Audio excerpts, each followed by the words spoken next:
I've pressed start recording. Wonder dog! No more dog talk from this point forwards. Right, okay, let's have some reminders from last session.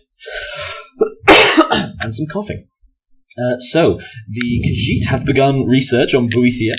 The Khajiit were mid-book reading through that. Team OG Nord +1 are finding a Besi. Sorry, it sounded like someone was flicking a book right into the microphone. Which is a very specific sound effect. Finding a base plus visiting the bards. Ollie still wants to figure out if he can blow up Castle Dower somehow. Arnulf wants to incite the guards against the refugees in 3 to 4 days. Arnulf wants to spread rumours that Ulfric shouted down the gates of Whiterun. And Arnulf might want to infiltrate the guards. Question.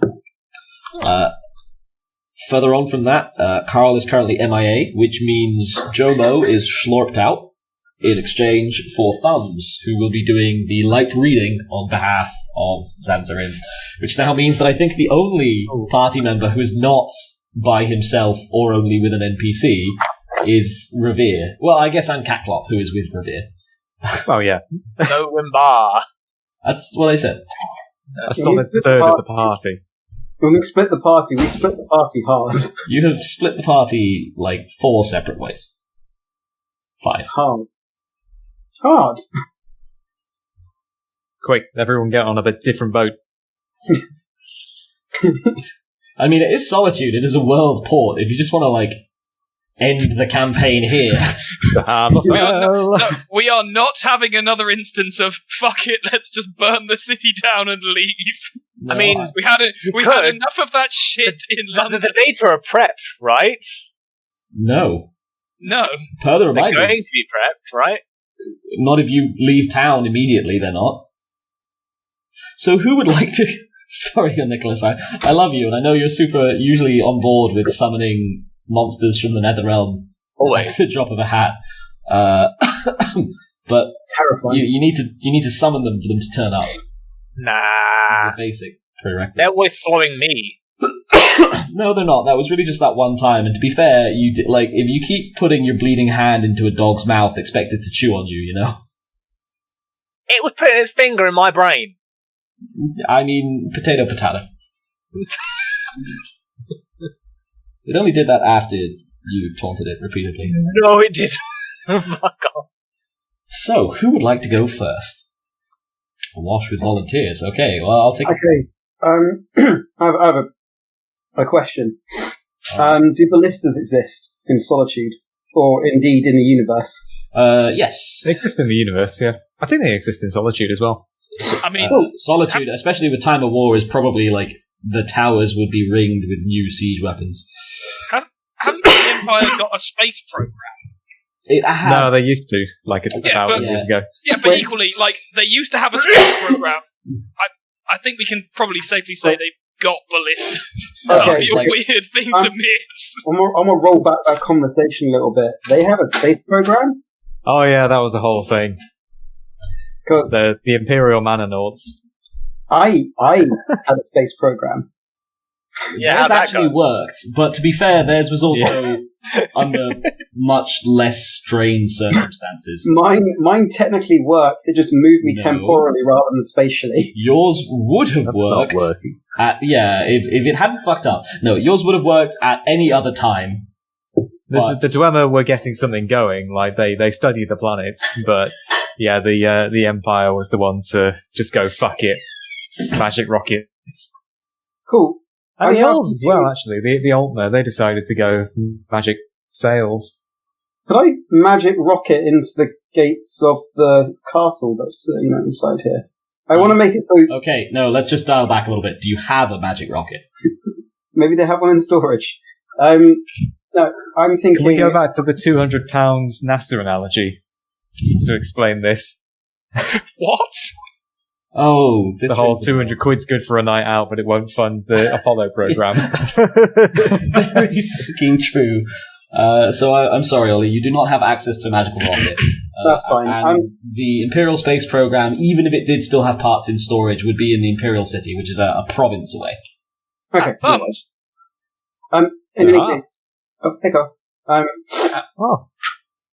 In any case, I would like to start studying the area outside the gates of the castle and see if there's anywhere useful for me to rig up a ballista. If I can get my hands on one. I'm just more scouting out the area. Fair. Getting your hands on a ballista is an involved proposition, I would say. You can probably do it in 4 days, but do remember that by definition, a ballista is too big for one person to move.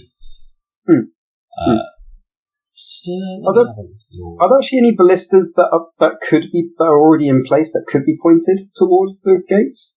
Not really. Castle Dower is... So when you build a castle, you build, or a fortification, in fact, you usually build concentric defenses, and the idea is that every layer inside another layer should be able to shoot at the layer outside it, but ideally, the layer outside it should be as exposed to the layer inside as possible. If this were a worse-built city, that might actually be the case. Well, that might not be the case, rather, and your thing might work, but...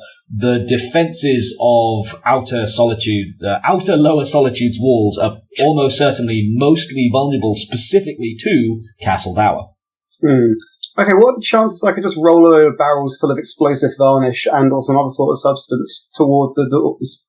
The castle doors? They are on high watch. Left. Yeah, you don't have any left.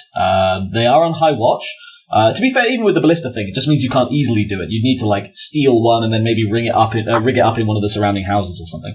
Yeah, that's in terms of the barrels, similar situation. It is the heart of the Imperial Army in Skyrim in time of war. So they're very much not brooking any shit, and no mysterious tradesman wandering up to the gates with a cart filled with barrels.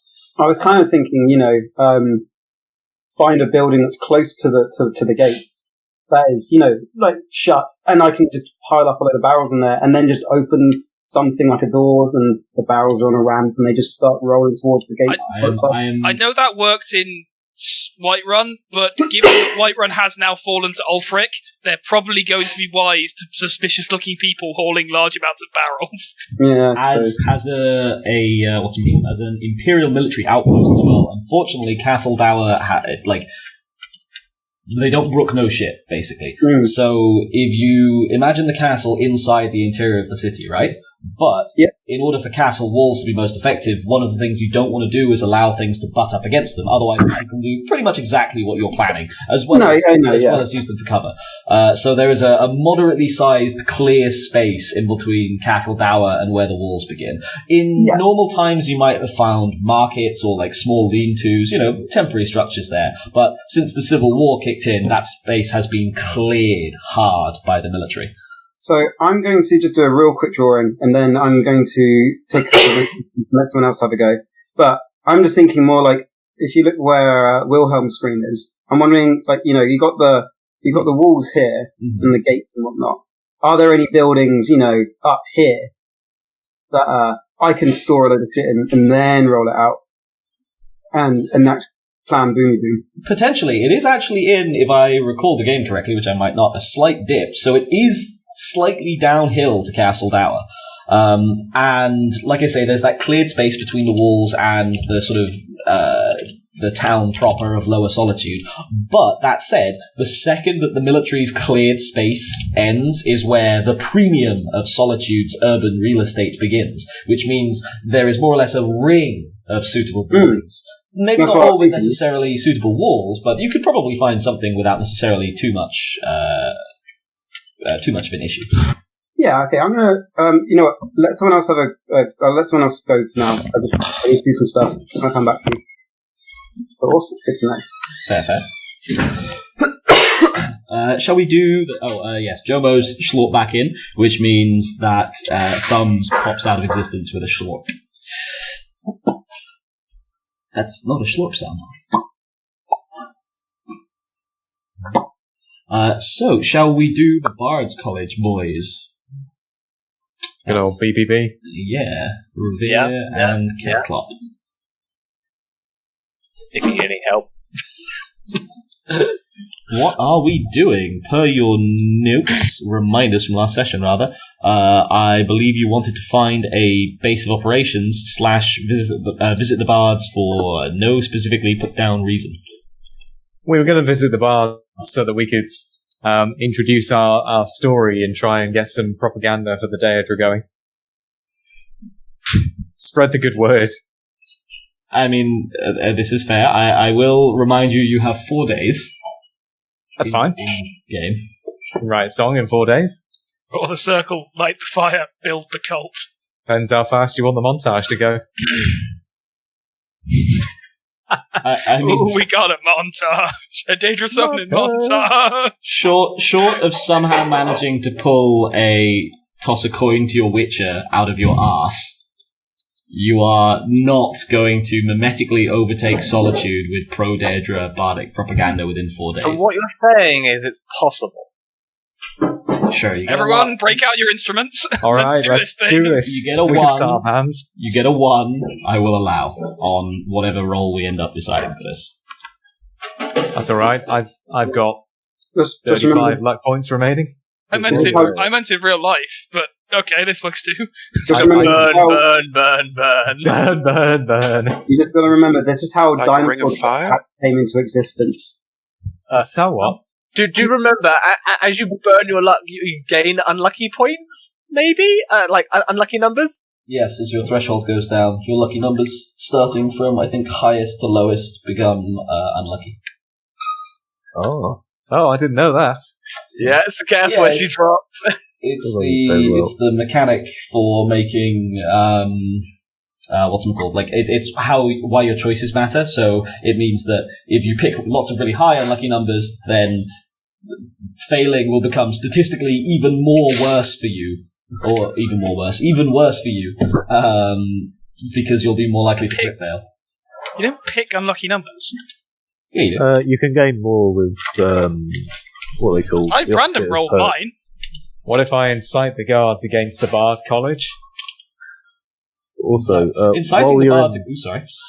While you're in the Bard's College, can you see if they've got any spare literature on our Daedric guy, whatever their name was? Boethiah.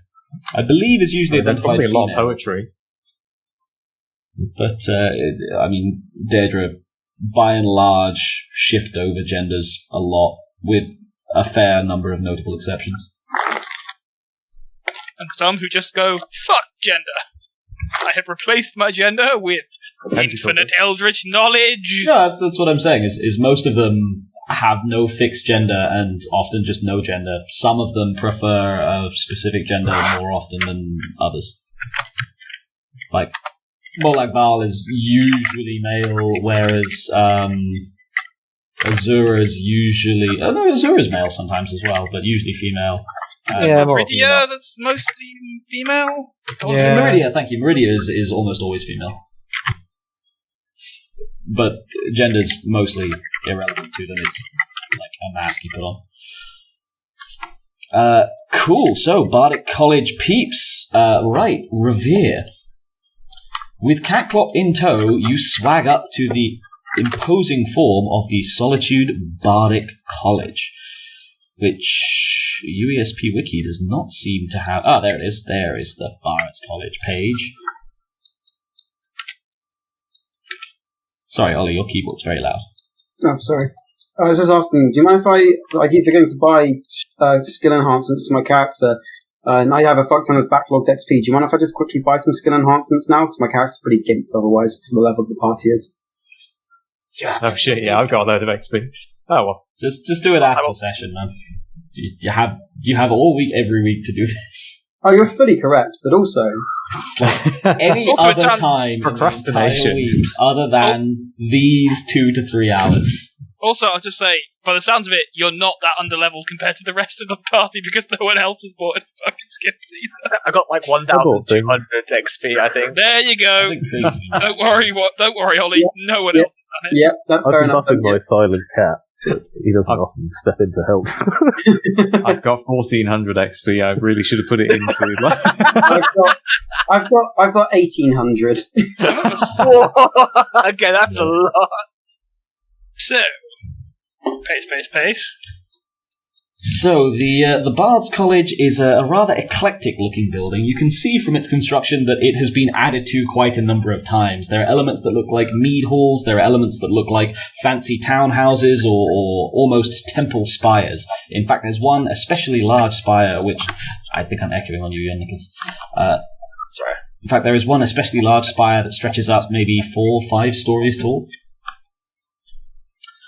The doors are wide open, the doors to the main hall, these huge wooden, oaken things. And you can see a number of people strolling through them, this way and that, coming and going. From inside drift the sounds of song, poetry, and music, as the bards of the college go about their daily business. You get a few looks as you sort of saunter on up with your tame saber-tooth in tow, but not that many. Revere, what do? Where go? I would like to approach the fanciest looking bard.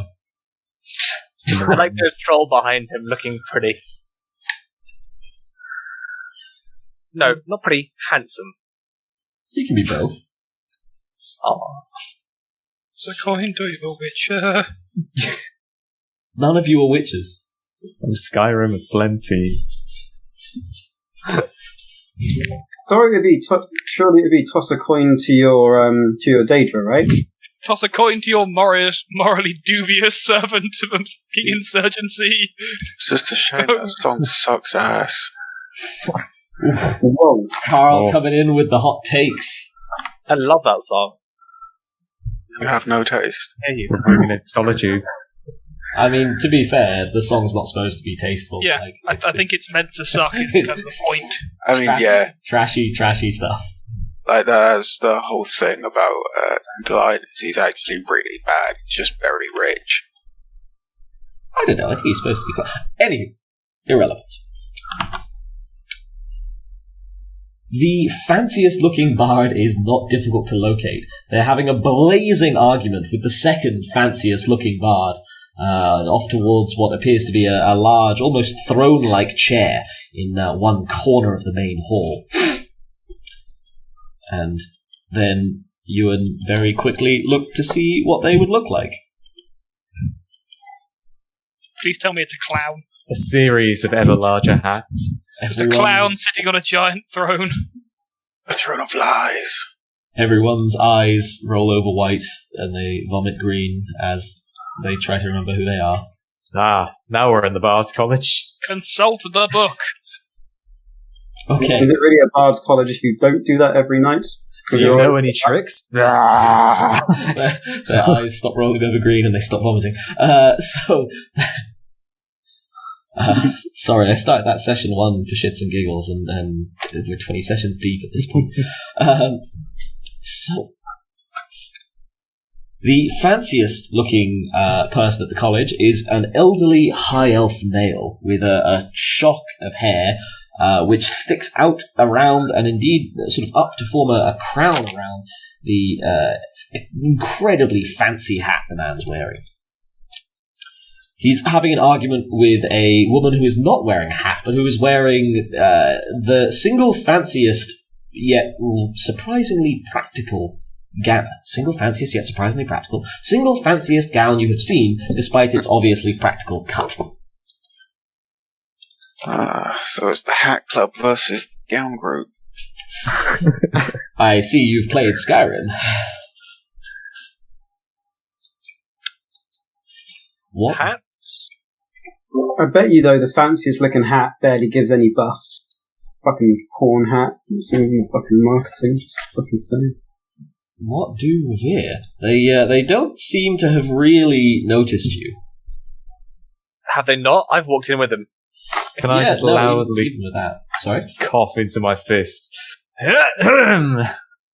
They continue arguing away, oblivious to the coughing Khajiit and his large, handsome, tame saber-tooth.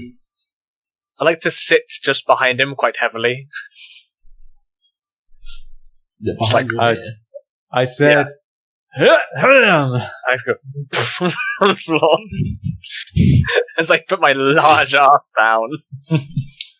They continue continue arguing, all but ignoring you. You get an irritated glance from both of them separately, but they just sort of ebb back into the flow. God, I am off form tonight. They just kind of merge back into the flow of their blazing argument. Can I slip out a knife? I'm happy I'm not The there. gang pulls a knife. Only a song about a daydream. Raggy, what you doing, Raggy? This goes well. God, if Shaggy was doing that, I would be terrified about scooping the gang. Are they? Is there like a wall behind them? Oh, there's the throne. Could I throw the knife so it embeds itself in the throne, or at their feet even? This can't go wrong. Of course it can't. Yeah, sure. I'm already walking out the door. I'm getting strong wizard punching vibes from this. And on the next episode, Revere commits a murder. Combat style over strength, please, Cal. Okie dokie. Wish me luck. No matter wherever we go, the characters much higher level than us always end up with teeth missing. Ooh, I'm gonna re-roll. Callum commits Hundred. multiple murders. Hundreds. Come on, you hundreds. Still a failure. Still a failure. What's your doff there? That is a 1 degree of failure. Oh. If you'd got 4 and he'd failed his dodge, I was going to have that hit young Nicholas in his other knee. Oh, fucking damn it. I'm behind him. How the fuck do you manage this? How'd you throw a knife, young Nicholas? Mime it. You see? Oh, let go on the Like that. Yeah, exactly. Oh. Never let go on the back. You know what? You know what? No, you do it like this. Yeah, in which case he just tripped over and spun, trying to show off. I mean, it's happened before. So It has happened you before. get out your knife, Revere, and moving to toss it flashily. Both stop their argument in midstream and turn to you, looking incredibly irate. The Altmer opens up first. What in hell do you think what in oblivion do you think you're doing? Which throws you off at, including the slight reality skip there, throws you off at just the wrong moment, and your knife goes skittering away across the floor. Almost like a pin dropping in the hall. Music, poetry, song, everywhere in the Bardic College, or at least the audible area of it, stops as all eyes turn to look at you. What say? Donkey punch. Strong reaction. Toss a coin. I think you should just punch the guy straight in the nuts and just walk away. I was looking for the best bard in this college. No, he's just going to go back to arguing. Forced fancy voice. You know what? I will let you roll a charm, persuasion over personality at a -20. -20. Do I not get my first impression bonus? Do you contextually think you still deserve it? No. I think No, I don't. I don't like to take away talents, but I think in this one instance, Oh, no. -20? Oh, fuck. Okay. Hey! does that pass? Yeah. What's your DOS? That is 1. 1 degree of success. on a Holy 6. fuck! All right. Well, against all odds, the Altner breaks out into a throaty laugh, steps forward, and claps you on the shoulder. Well, you certainly know how to make an entrance. The Nordic woman he was arguing with, however, seems slightly put out. Didn't he just draw a knife on us? Viarmo? The Altner turns to her. Away with you, Pantea. We'll continue this another time. I'm talking to the young man. She grumbles and sods off, and the the Bardic College, slightly confused and bemused, just goes back to talking, singing, reciting poetry, or playing their instruments, albeit with a number of eyes very unsubtly cast your way. You are speaking to Viamo, headmaster of the Bards College. How can I help you? Wow, I didn't know that bards had a headmaster. Does that make you the best bard in Skyrim? To his credit, the bards didn't know the bards had a headmaster. Viamo sort of speedily double blinks, but just takes it in stride. Certainly one of the most experienced, but I feel asking for the best bard in Skyrim is likely to get you punched in less polite forms. Forums. Oh, well, that's a shame. I do know a thing or two about punching, you see. I don't doubt. He eyes your fist weaponry. Yes. My name's Revere. And this is my travelling companion, Catclop. We were in the neighbourhoods, and we couldn't help but notice your fancy building over here, and the way it all rises up in nice architecturally. He cocks his head to the side. From your accent, you're from the Reach, right? Yeah. God, I actually don't know Markarth's geography at all. The sewage district of Markarth, if I trace your accent correctly. Yeah, the sewage district. Yeah, true son of Skyrim. Born and raised. He nods. Sorry, what was your question now? I kind of got lost in the sewage district. Oh, we went through the questionnaire. It couldn't help but notice that your fancy building there. More complimenting him on that, etc., etc. Oh, fair. I was thinking, me and my companion, we've been around the hill a bit, and we were looking for someone who could write us a really good song, you know, something that could really rouse the city and really make them sort of kick out for joy. Something that in these hard times, maybe, that might inspire a little bit of rowdiness. And maybe some cheer. Viamo raises his eyebrows both rather hang on, high. Sorry, one sec. Hi, Bob. Hello! Hi, Fabs. Fabs! Surprise guests. The return of the Fabs. And I'm back. Sorry. Yes, Viamo raises both his eyebrows rather high on his admittedly high Altmer forehead. I see. And what's your budget? Oh dear, I'm echoing something. That's a lot of echo. I had to mute you because you were echoing off everyone. Yeah, it's Fabs. Yeah. Sorry. It's alright. Sorry, you might have to headphones, Fabs. Oh, wait, no. That works. Thank you. Yes, sorry, and reality just echoed for a second there. What's your... It would make more sense if it had been the room echoing rather than just reality itself, but whatever, we'll go with it. Bad Ewan. I'm done now. Yay! What? It's Ollie now. Yeah, I think we're echoing on Ollie. Really? Yeah. Yes. My head hurt. What is this? God damn it. Wait, who's echoing now? Is it Carl? I've muted Ollie and Fabs. Can't be me. Okay. I had to double mute Fabs. No, it's not echoing.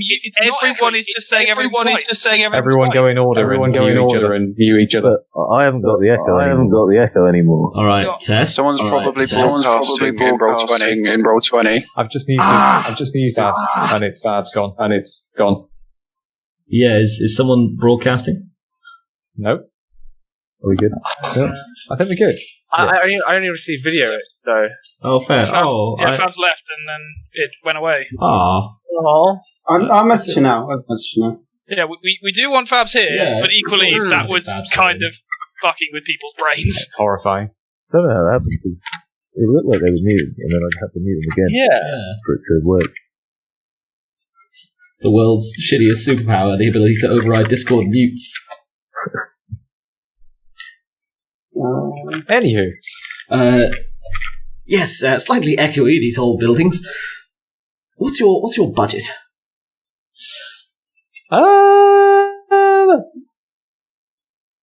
I've got, say, 500 septims? And time frame? Couple of days. Let's say a couple of days. You're not going to get much for that, I'm afraid. I'm sure someone Sounds will like take. shitty bards. I'm sure someone will take your money, but I can't see that you'll necessarily get very good quality. Oh, that's disappointing. I mean, what am I going to do with all these septims now? I mean, I could raise the price, but am I going to get the quality for it? I thought I was talking to one of the best bards in Skyrim, after all. He nods. Yes, and that's why I'm not trying to screw you on this. So you need a song to inflame the hearts of the people of Solitude. Your budget is only 500 septims, and you need it in 2 days. Only? I mean, wow. This is the heart of Skyrim. We have rather wealthy patrons abounding here. Huh. Say, my friend over there, Catclop. You find him interesting at all? You into that? It sounds a little like you're prostituting him. He's a bit of a furry, is he? He's pretty worthy of a song, isn't he? How about them spiky penises? He got a lot of money for him. Viamo scratches his chin. I mean, I suppose, does he do tricks or something, perhaps? You might be able to get someone trick. who'll do you a ribald rhyme. Subject matter definitely helps. Oh yeah, he does lots of tricks. Handstands, juggling. I saw him crush a skull once. Juggling? He's a saber-tooth. Yeah, Oh, really actually, impressive, right? He does stand wrong, and he doesn't seem to have any saber teeth. What is this? Yeah, like your new mute. For the right price. Yeah, go take a look. He doesn't mind. He's pretty docile, really. He sort of warily approaches Catclop. This is when Nick's Look down at him. trait finally comes into play. Yes, I am actually attractive, so... He is not attracted to you. You are No, not in that way, but... you are a cinch. Yes. Per the rules of you being allowed to take the attractive trait at Jen, we're not doing that. We're just not doing anywhere near that. I'm not going that way at all. At all, no. If you want to go seduce a female sabertooth or a male sabertooth, whatever. Nope, I'm not into seduce, but just intrigue and... Yeah. So. Inspire. So the head of the Bardic College starts looking over your... Hang on, sorry.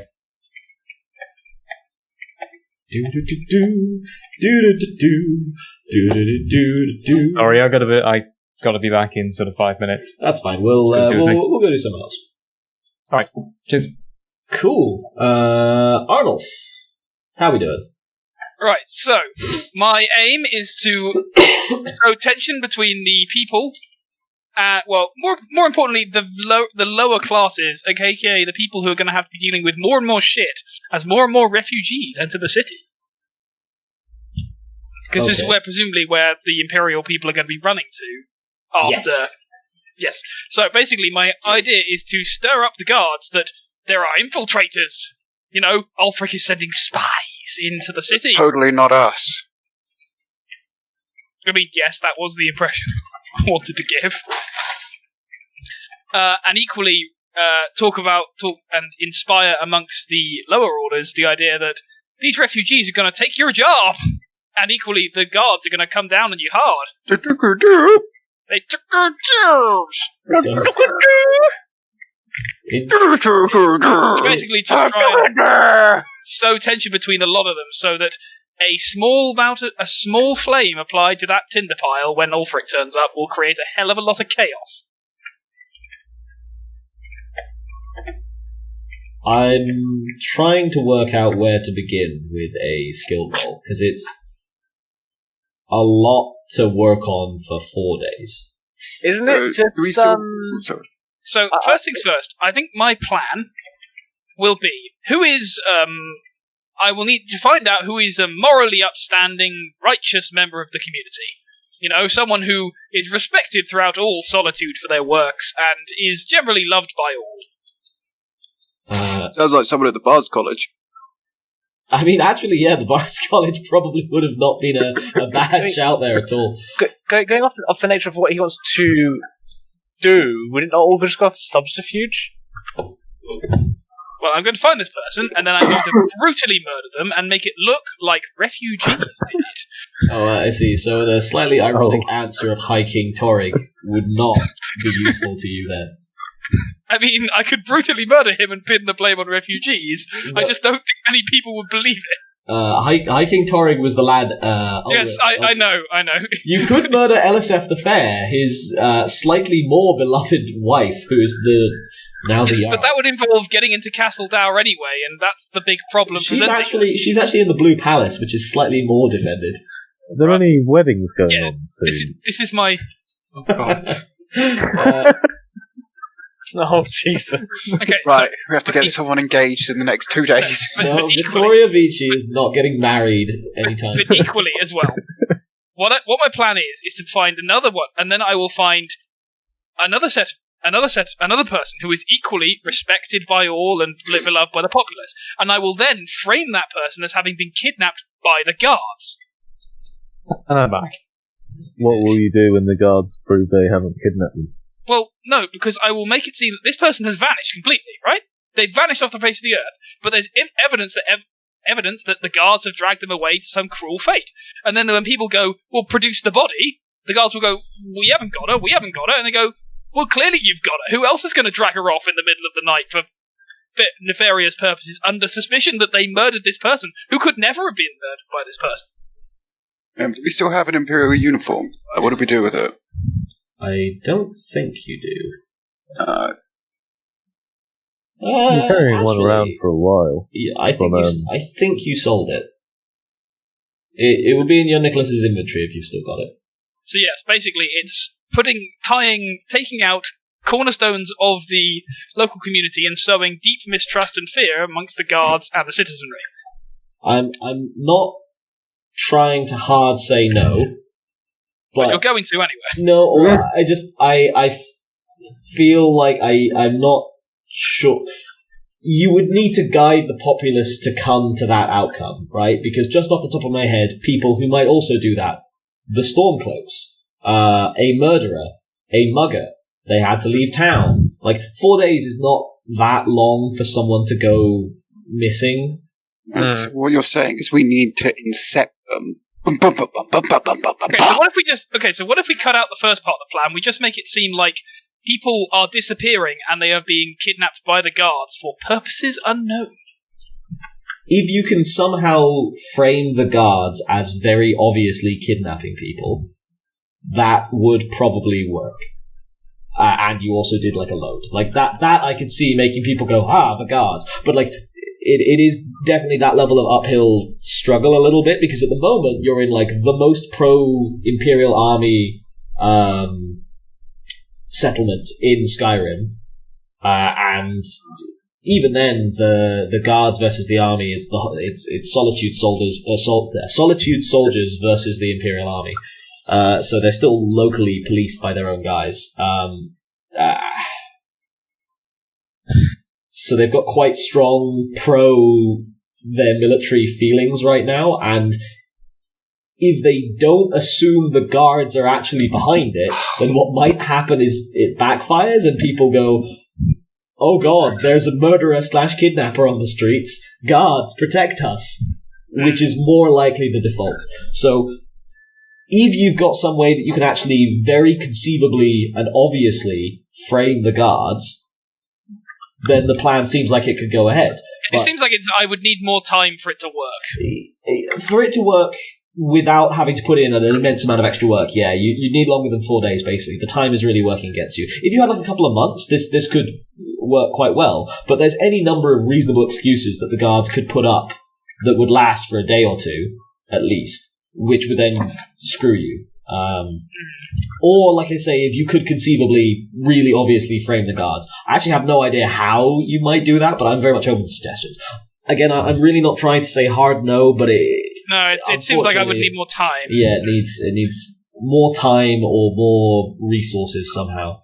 Daedra party. No, we are not summoning the Daedra. Not all our problems can be solved by summoning Daedra. I Can we thought organise you some say sort that of now. tea party plan? I love tea party plans. I thought the plan was to have Creed go around and make everyone think they were crazy by just 300-foot whispering in their head that the city was haunted. That was a background plan. I'm currently saving that to whisper Daedric prayers every night while people sleep. People are subconsciously thinking about them. My new plan is amplifies it. My new plan is achieve somehow an infiltration of Castle Dower and sabotage some of its defences. I mean, that seems reasonable. Potentially by signing up to the Imperial Army and then betraying them from within. I've got a edge to this plan, right? Try and somehow blag that there's some sort of dignitaries or important people. See if we can get a tea party on the go in the castle. Okay. Do you, one, don't you metagame, and two, do you have any papers indicating you are official dignitaries? No. So you could probably bluff your way in to see Jarl Elisef without papers. But if you want to get into Castle Dower, papers, or, to be fair, signing up probably isn't a bad shout. The Imperial Legion is openly thirsty for recruits in pretty much every instance ever, forever.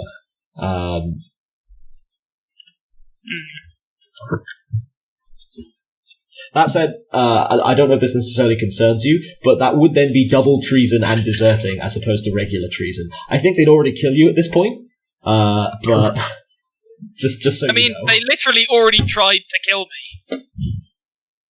Yeah, but you weren't actually convicted of a crime from that. That was just kind of unilateral. So it's a case of vengeance versus, after getting away, the Empire just wouldn't have cared. Probably. To be fair, they might not have cared. I very much care. Oh, Revenge is a dish best served with me burning your defences down and laughing as Ulfric kills you all bitches. I wasn't political when this began. Oh dear. So that sounds like you're going to try and join up with the Legion then. Yes, I am. I feel like I've missed half this plan. But best of luck. So Benji, or rather Arnulf, is going to sign up with the Imperial Legion and then try and sabotage Castle Dower from within. They are, fortunately for you, you are a standard Nord with a relatively upper class-ish, I think, seems to be an accent. You are from Dawnstar, but so too are many people. Despite its status as there's an incipient civil war, and Whiterun has just fallen. I don't think they can turn away recruits. No, exactly. This is I was vaguely trying to lead towards this. I was just umming and ahhing a bit. They're 100% taking in huge influxes of recruits. There are recruitment posters all over Solitude. It is not even difficult for you to get seen for a basic sign-up. Due to your age and just, for basic... Wait, you're only 40s. Ow. Either way, you're going to have to take a basic 48, physical. I believe. Yeah, so you'll still have to take a basic physical then. I will take athletics over strength at a +0, please. Okay. That is... How much did I pump athletics by? +20. Yeah, it's okay.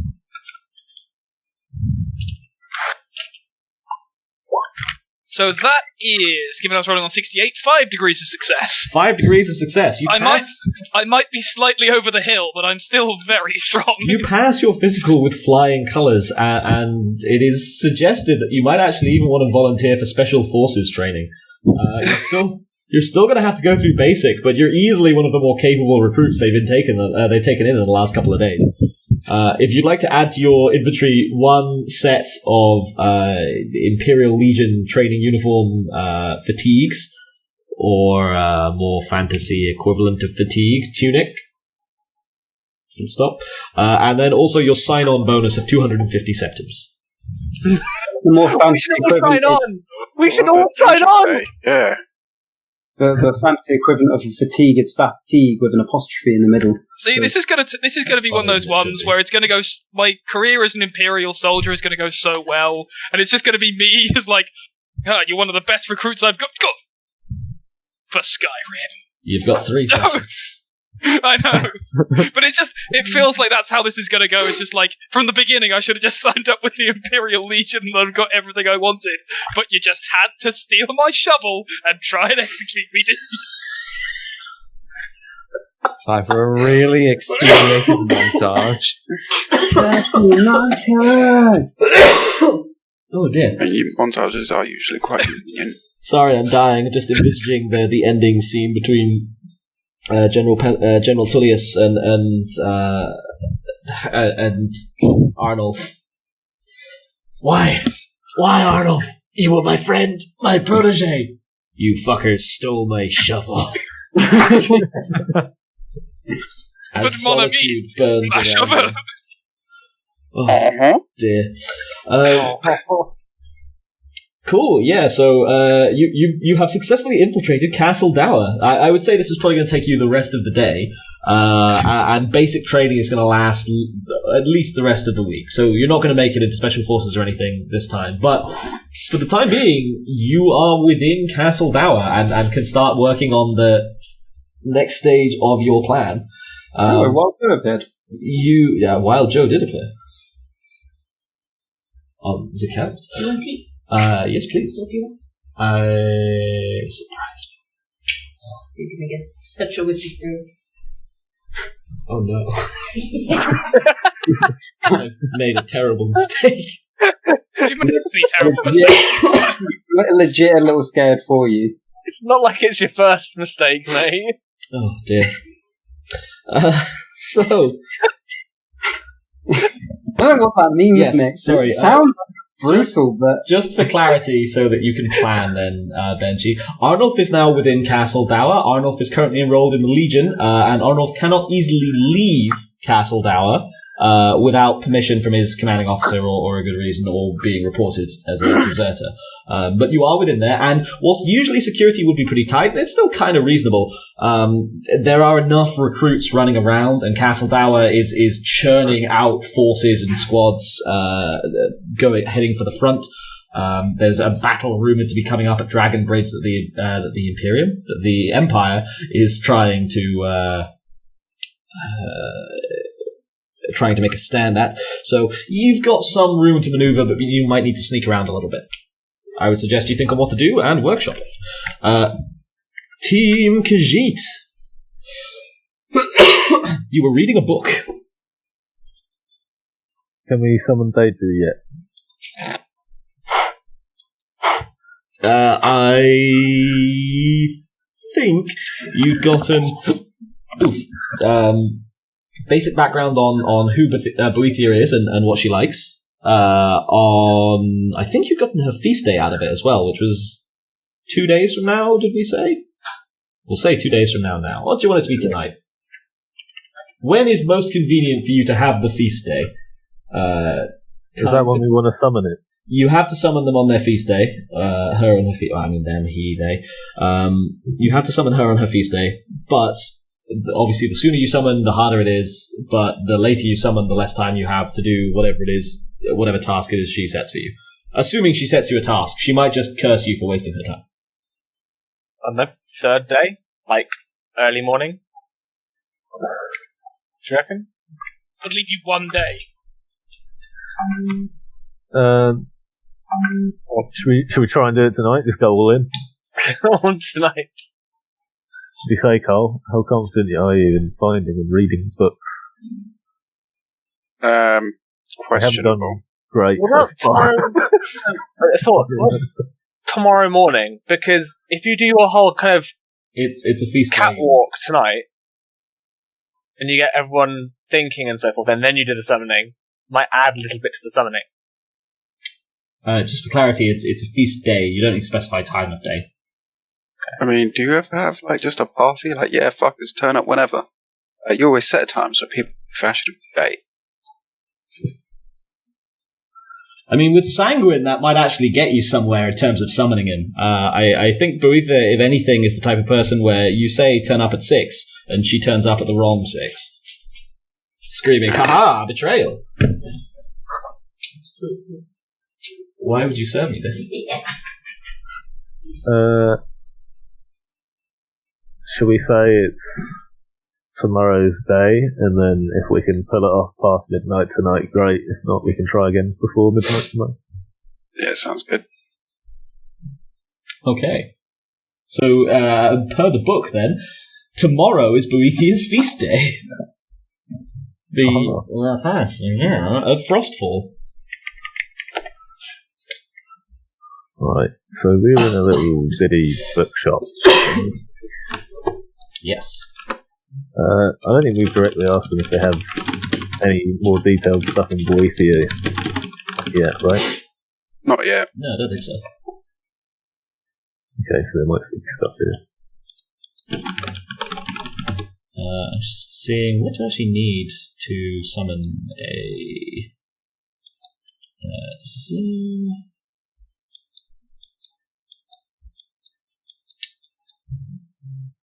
Cool. You would also need, if you recall correctly, and we'll say it's listed in the book as well, basically a senior member of the Mages Guild who actually don't have a presence in Skyrim, a senior member of one of the temples who would have a presence in Solitude, or the senior member of a Witch's Coven who likely would not have a presence in, or at least not an overt one, within Solitude. Right. Sorry, what was your question? I was reading things.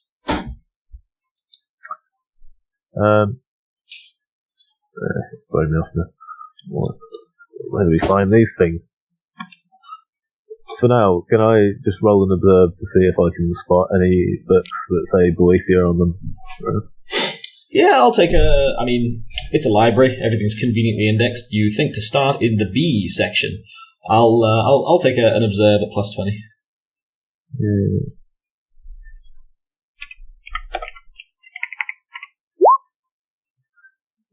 It's probably a pass. What does observe roll up again? Perception. Let's see. Perception 37. Apprentice is 10. 2 degrees? 1 degree? Cool. 2 degrees, 1 degree, either way. Yeah, we'll give you 2 questions on Boethiah. What do you want to know? The summoning ritual. How to get her to directly influence the world. Big boy questions, I see. Okay, so the summoning ritual is too advanced. But does anyone in the party have conjuration? I believe you banned conjuration. Yes, we did. Time to swat up, guys. Big rip, you fucks. Well, you've got an exam in 4 days. Better start studying. Now, due to this, and that Mr. Creed is all about magic, I thought there should be some leeway. Well, I mean, even if you had conjuration, it would need to be quite high. So basically, you're going to need to use a professional service of some kind. Now, that doesn't necessarily mean you need to hire a professional service. In fact, you almost certainly couldn't. The temple won't serve it to you unless you're quite a high-ranking member of the temple cult. But you could kidnap someone. Or buy a really good potion. Why have you kidnapped me? We're gonna summon Zan'zharim. If you don't, we're going to Shut kill up. you. Shut up and draw the circle. And if Time's you getting don't, too we'll many try it people. anyway, and you can be the first one to talk to them. I mean, to be fair, it is a pretty straightforward reason to kidnap someone, and even quite understandable. You would also have a fairly narrow list of candidates. You would be looking for you can't use the Mage's Guild because they don't have a presence. And the College of Winterhold's far too far away, and you are unlikely to find a Witch's Coven short of a lot of flukery, which basically leaves you with the Temple. So you are looking at probably needing to kidnap the most senior member of one of the major temples in Solitude. Guys, do you need my help? I can come back. How Hey, do Carl. so many of our plans end up with us kidnapping or needing high-level members, and then always inevitably losing teeth? Hey, Carl, I've got a plan, right? Mm, What if you sign up to the guards, then we find our cart and drive out the front door and never look back? I like that plan. What if you come to the Bard College? We'll pick up Catclop on the way. It's just like the I easy, need to medium, call the hard car. plans. That is a very good question. Yeah, how do you plan on drawing the card? Catclop. And how are you going to get Catclop, who cannot sign up to the Imperial Legion, into Castle Dower? What do you mean cannot sign up to the Imperial Legion? This is a tame killer cat. Do they not want this? They don't have a facility for it, honestly. We can take care of it. To be fair, like, I can try and Oh, no, like the sign up for the logistics corps, right? Then I'm just taking this cart to do a delivery. Like, no problem. Like, take a horse, and then that horse can serve as a snack for us while we swap over for Catclop. You argue, I mean, you'd probably have to make some rolls and such, but yeah, hypothetically that would be a way to get the cart out. That said, yeah, I'm just going to say, conveniently said on all of the recruitment posters you've doubtless found around town at this point. No The Imperial Khajiit. Legion is, no, they're not no Khajiit, they're absolutely Khajiit in the Imperial Legion. What they're very clear on is no pets. Aww, Another pet. he's a battle You companion. You don't call a police dog a pet. Yeah, are you a police dog? Have you had any police I'm dog basically training? worse. I'm a police No. horse with You're not- teeth. Sorry, are you a police horse? Have you had any police horse training? That is also a thing. I've had better. Okay, so what you're telling me here is you're not qualified to be a police horse. Nick, you may just end up eating protesters or something like that. It's not going to go well. Yeah, that's a good point. A vital part of police dog training is training them to not kill people, which you, as a sapient person, you've had to be taught down from that on a number of occasions. You are woefully underqualified for I any type of can police restrain animal work. myself, though. Yeah, and you I have can so restrain far, myself for just half an hour barely. to sign up. But Your also, excuse They don't know my past, do You're- they? Your excuse does basically boil down to, but look how many people I haven't eaten. he's not wrong. The thing is, the Legion don't know. And I No. can prove, I can restrain myself for half an hour at least. I don't think the Legion are just going to assume that you're fine. You're very obviously a Sabretooth. But you can quite clearly show that I am tame. Okay, The okay, Legion there is is very clear. Extremely tame. The Legion is very clear, no pets. there's They have horses. Horses are not pets. Nick, Exactly. calm your tits. Your tits, becalm them. There's a workaround for this. Nick can just wait outside the gates, and then you can come in and take the horse and the cart, and then just meet Nick outside. As for your second question, Zan'zharim, Boethiah actually has a fairly nice and straightforward, easy way to gain her favour, which can even be involved in the summoning ritual in a way that not only can you not fuck it up, but which is all but guaranteed to make her quite happy to talk to you. Boethiah, as the goddess of treachery, very much smiles upon anyone who kills or betrays a close friend. Yeah, like Maybe the Daedra plan's back on. Who's Who's with the Zan'zharim at this mark? point? Like, we Just- just got to make friends somewhere. It'll be fine. Just, Yeah, but this is a Daedric thing, so it's going to be a little betrayal is a bit of power. A major betrayal is all the power. Boethiah actually doesn't derive power from you performing the betrayal. I didn't say she derived the power. It was more the power she would grant in her favour. Oh yeah, this for is the betrayal. Like this, Yeah. it's if you stab someone you've like helped off the street 6 hours ago, she'll help you a little bit. If you betray your childhood friend who you've known since birth at a crucial time, right at the height of their triumph, she'll shower you in fucking affection. Oh, JoMo reads and quietly slides the book who away. wants to sacrifice their character? It's a very good question. Who does want to sacrifice their character? Not me, because JoMo I'm goes already next inside door. Castle Tower. One of your fucker. finest, tiniest pillows, Can't get- please. for the cart, brother. Stab Yeah. for the cart. This is for you to sit on, For the yes. cart. Stab. Meow. Stab. What you don't know is there's a giant broadsword perched just underneath the pillow. I'm No one saw. really looking forward to you trying to smother Zan'zharim with a pillow and him sunbeaming from inside it. I'm just looking forward to the fact that those lot regroup outside the walls, and all of them have just got a dagger behind their back, including Zan'zharim, just the tiniest little knife. I mean, I'll say this. If you all engage in a battle royale where only one survivor is left talking to an incredibly entertained Boethiah, she might give you a freebie. Yeah, but then Arnulf walks out after completing his mission. It's just like, what the fuck happened here? Why is everyone only stabbed in the back? What is this? Shall we pace? Yeah, let's pace. So yeah, there you go. You have had both of your questions answered, Zan'zharim. Sorry. I'm losing confidence in our chances of pulling off Summon Daedra plan. Well, you've got a whole list of other plans to choose from. That I put up. There we go. Simple two-step procedure. We're almost on to start an OnlyFans. I don't need to start an OnlyFans. I've got a signing bonus. Our end goal's just to soften up the town a bit for the invasion, right? Yeah, you need to sow as much chaos as possible. Preferably with minimum civilian deaths. So really, we can just go ahead with like 10 half-baked plans instead of one really good plan, because that would sow chaos. Only if they work in some capacity. If they all just like fall flat. Or, Yeah, but if they- or you all join the Imperial Legion for different reasons and just slightly help. And we're all in disguise, and we're all... Oh, it's like that Archer episode. Oh. Sorry, carry on. I'm going to try my mystery I'm tea.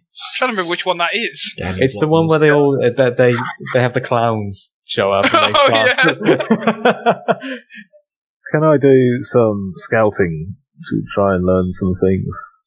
What do you want to learn? Are there any vital, amenities or such outside of the castle within the towns? Yeah, lower solitude, definitely. As it gets up the mountain, you're looking at more like defended positions in official institutions and major buildings / upper class residential areas. But in the lower district, you've got granaries, businesses. The biggest and most vulnerable, yet also, to be fair, kind of most heavily defended part of town is almost certainly the port itself, which is huge. Solitude is the international port for Skyrim, basically. Winterhold and Dawnstar are its competitors, but Winterhold was, but Dawnstar and Wilhelm are its competitors. Solitude blows them both out of the water. And as with any port, it is a lot of very flammable buildings, it is a lot of very poorly maintained buildings, and it is a lot of people coming and going constantly. Are there any trades around Solitude of explosive or flammable material? Almost certainly. Like I say, it is the international port for Skyrim. They'd likely be somewhat controlled, or at least marginally guarded. If nothing else, no one wants their houses to burn down, but they would definitely be around. Yeah. Do you want to do an observe and see if you can find something specific? Yeah. Can I do a ballpark one on my topics, or do you need to pick something? I think you can probably do a general one, unless you have something Specific. I'll take an observe over perception. JoMo can assist if he's got observe trained. I do not. Sad face. I rolled and failed, but I'm going to reroll. It was a 69, so nice. Wait. What's the DOS on that? Quite a lot. What was the bonus, if any? I don't think I said, did I? I didn't say, so +0, I'm afraid. Okay, that's fine. So, 3. Cool, 3 DOS. Yeah, you actually find a warehouse on the outside of which is stamped a very familiar logo. which you recognize from the logo of the flammable wood varnish barrels. A brief peek through one of its windows confirms two things. One, there's quite a lot of what seems to be the same wood varnish in barrels in there. And two, that there are at least a couple of guards. They're not paying an immense amount of attention, but they're sort of like meandering around, playing dice, that type of thing. Okay. How's this thing's location? Is it near many other warehouses? Would it take out a chunk of walkway port? Oh yeah, it is. It is a crowded area in the port. You're like right next to an orphanage, and it's always this is only the second orphanage. Oh no, this is only the third orphanage of the 5 cities we've been in. Oh. I mean, we passed through Dragon Bridge on the way, which didn't stop. I suppose Dragon Bridge isn't the city. We've been to 7 settlements and only had 3 orphanages, is what I'm saying. That's almost half! We had school where we killed the school teacher. Let's not discount that. Oh, that was orphanage number 2. Oh, was that orphanage number 2? What did you... Nope, you know what? It's not relevant. Okay, so regardless of any other plans we've got going on, I can do my crazy psychic whispers to make people agitated and annoyed, and to blow up a large chunk of the port, presumably. If I can land a sunbeam in through the window. Yes. You'd probably be within range of the blast. Oh yeah, how far range is sunbeam? That's a good question. You might want to have 30 meters. A look into that. Yeah, you are blowing up a warehouse. Yeah. And if you recall, you took out a building and a chunk of wall when you did, I think, 6 barrels. Oh. You might actually take out a decent-sized chunk of Solitude's port. Excellent. I mean, keep it as the default plan for if we don't get anything done by the end. I mean, timed explosives with like a little fuse, surely? That's a thing, right? A flaming arrow is a thing? It's probably flaming arrow is a thing. It'd be a harder shot, though. Is anyone good at range stuff? I don't think I am, but I'm inside Castle Tower. Yeah. I would say, I could throw knives. You're the default kind of cartoon bomb, black bomb with a fuse. Just. I don't think gunpowder is a thing. Actually, I do have throwing weapons, so you never know. A fuse is a thing? I don't know if you could hawk a torch further than the sunbeam. I could give it a go. 30 meters is a fucking long way to hawk a torch. Sorry, I can come back in on this. What? To be fair, I'm a strong boy. To be fair, you can if you need to, you can probably coat a dagger in pitch, set that on fire, and huck that. I don't think it'll go through a barrel. 30 meters? I mean, for a person, I would say no, but do remember Revere has like 50 strength. He punches slightly harder than the horse. I've got 42 strength. No, he has less strength than me. I have 52 strength. Yeah, get a horse to huck it. 48, I'm the one who punches slightly less hard than the horse. Right. What if the horse hucks me and I huck the dagger? If I was in the blast radius, would I get a chance to dodge? What if you just set the building on fire and ran away? At a time when no one's going to be noticing. I think a fuse could work. Excuse me. Same. A fuse could potentially work. You could set the building on fire and run away. Hucking you into the building and then setting on fire from inside works, but then you would be within range. And as for getting her to run away, I think because you'd be within the blast radius anyway, I don't think you'd get a chance to dodge. The building would detonate, and you would then need to dodge the detonating building and the explosion within the detonating building. Okay. Can I do some sort of observe to find a location that would minimise the damage, ideally to non-lethal, if I were to shoot it from? Why don't you buy a scroll / potion that could help you against it? What's the scroll we have? We don't have a destruction one, do we? Khajiit have a scroll somewhere. What is Scroll of unknown effects. We have one You have remaining. one random level 2 scroll. the scroll of destroy building? How useful! Okay. I was thinking more protect yourself, not destroy building. Protect from flame is a thing. Protect from brick is not.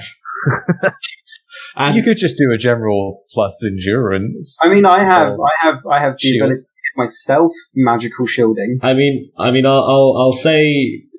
So it might be fine for JoMo. Zan'zharim is a small cat, and if he is hit by a brick that is at least the same size as him, it is going to kill him.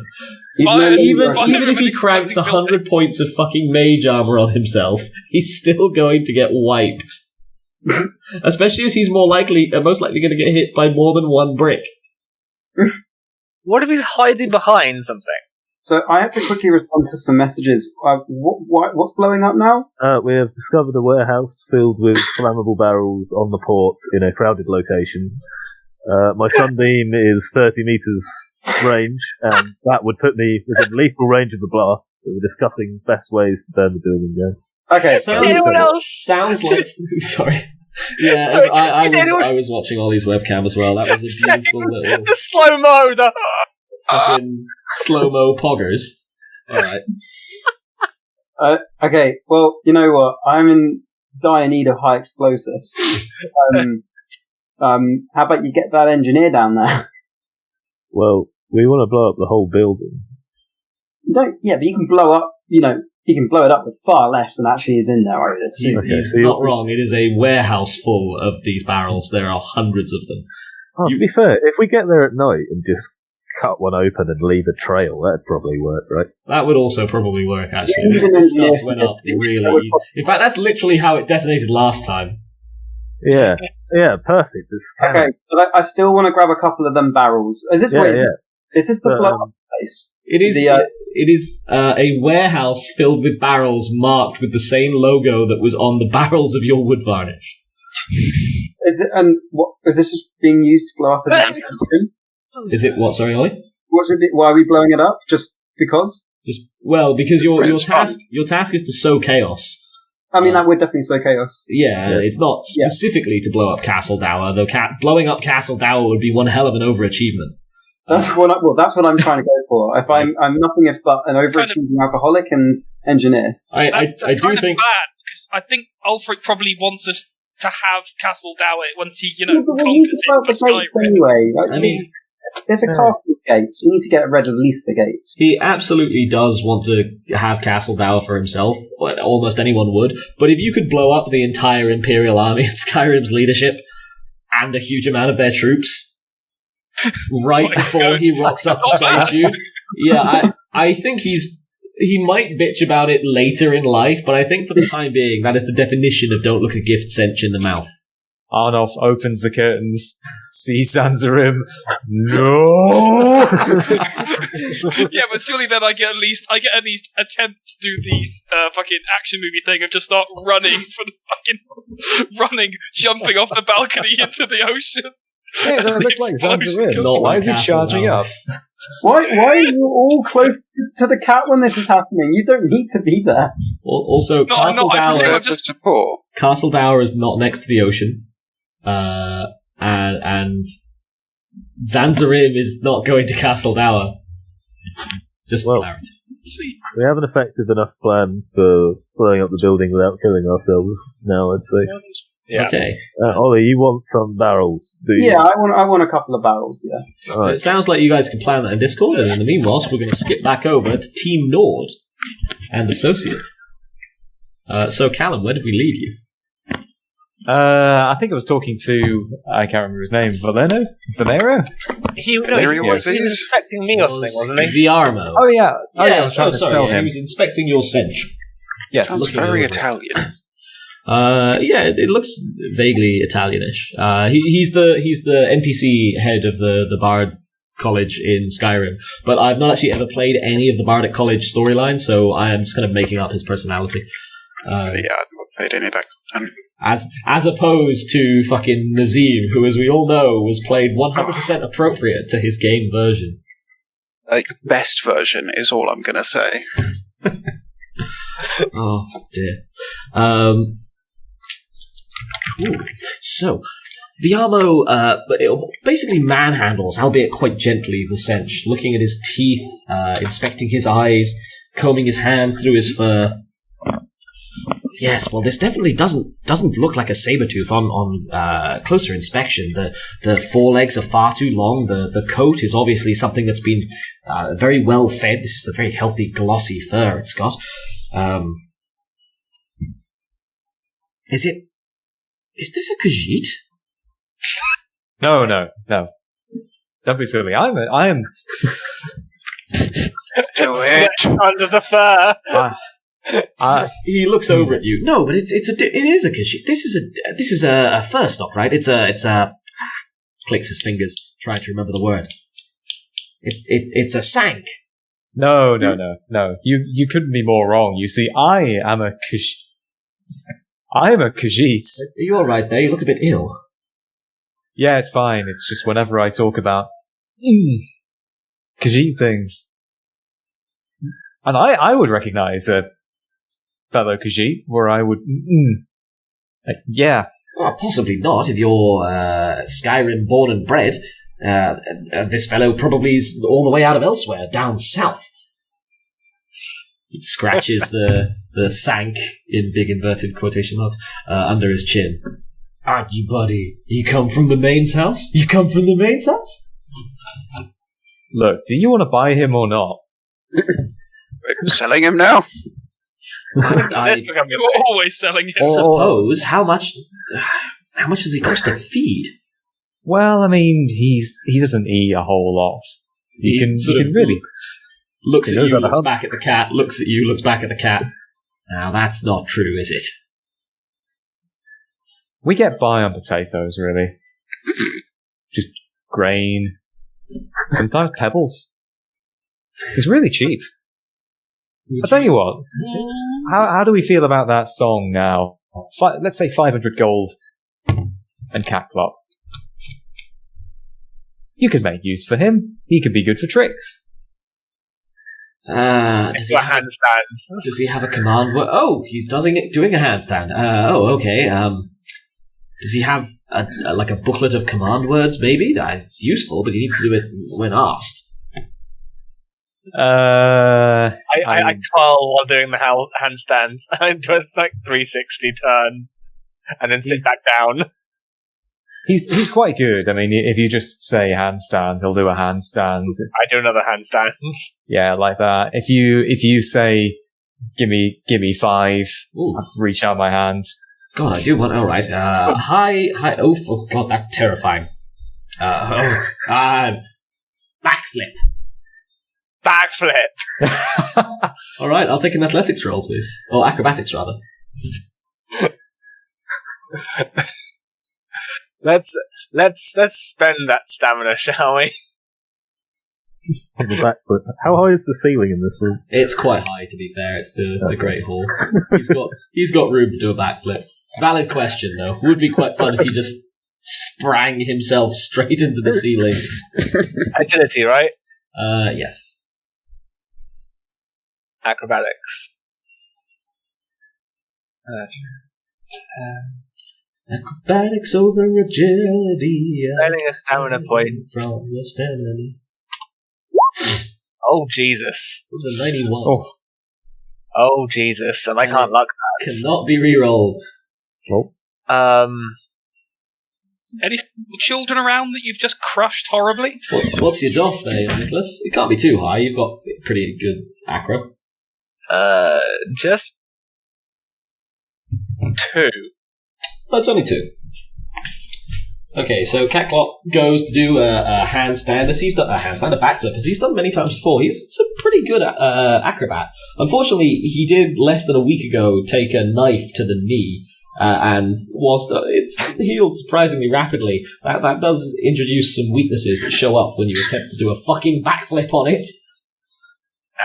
Fine. So he does a backflip, springing straight up into the air, but then instead of sticking the landing, catches himself right, all of his weight on the knee which has taken the recent stabbing, and just kind of crumples to the floor with a of agony. Oh dear, I think he's hurt himself. No, he's fine. He does action comedy as well. I'm rolling around in pain. Slapstick is his specialty. I'm doing the footballer holding my knee. God, and he just sort of... This Sank has been stabbed in the knee! Just use your board to point. He looks suspiciously back over at the knife you threw earlier. I do the, like, one paw on knee, other hand just, like, shakily reaching out to him, like, and then I play dead. I look at the knife back to Venerio? And after 10-second pause, like, I open one eye to look at him. If he looking at me, I just instantly close it again, like... Oh, you think that was me? No. That was his last keeper. Real hard case. This wound's less than a week old. How long did you say you'd had him? Oh, I got into a fight with his last donor. I've had him. I've known him for years. Real coincidence. Name of Zan'zharim? Sounds like a Khajiit name. Not even a lie! Yeah. Real bad fellow. Real short fellow, too. Alright. Odd detail, but okay. Look, well... I think this old boy needs to find a good home where he can rest up. I'll buy him off you, but I don't know about this song. You really shouldn't be making him perform tricks on a wound like this anyway. No, yeah, I get it. He's the one that told me to do a backflip. How about 250? You sure about this song? I mean, even a couple of verses.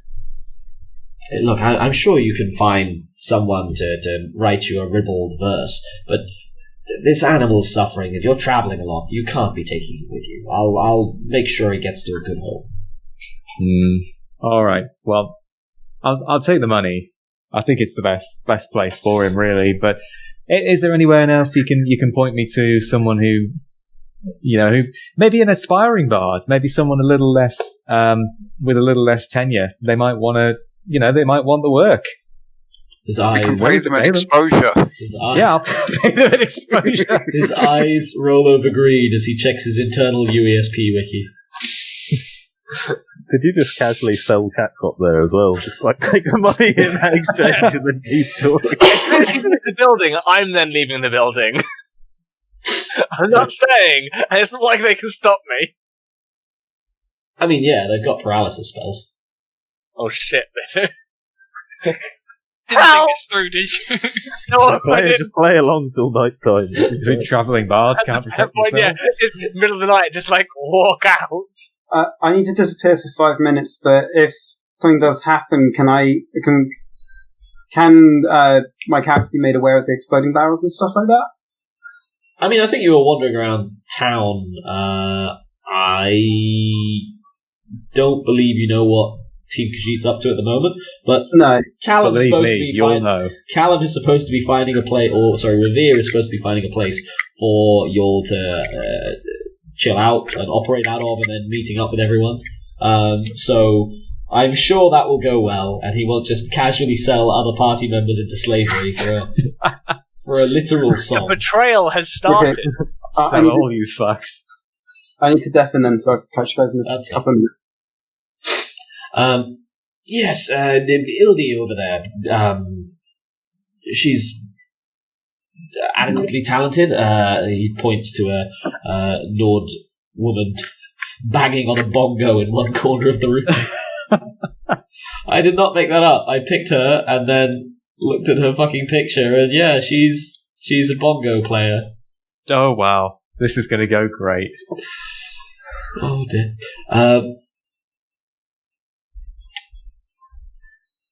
God, what's his name?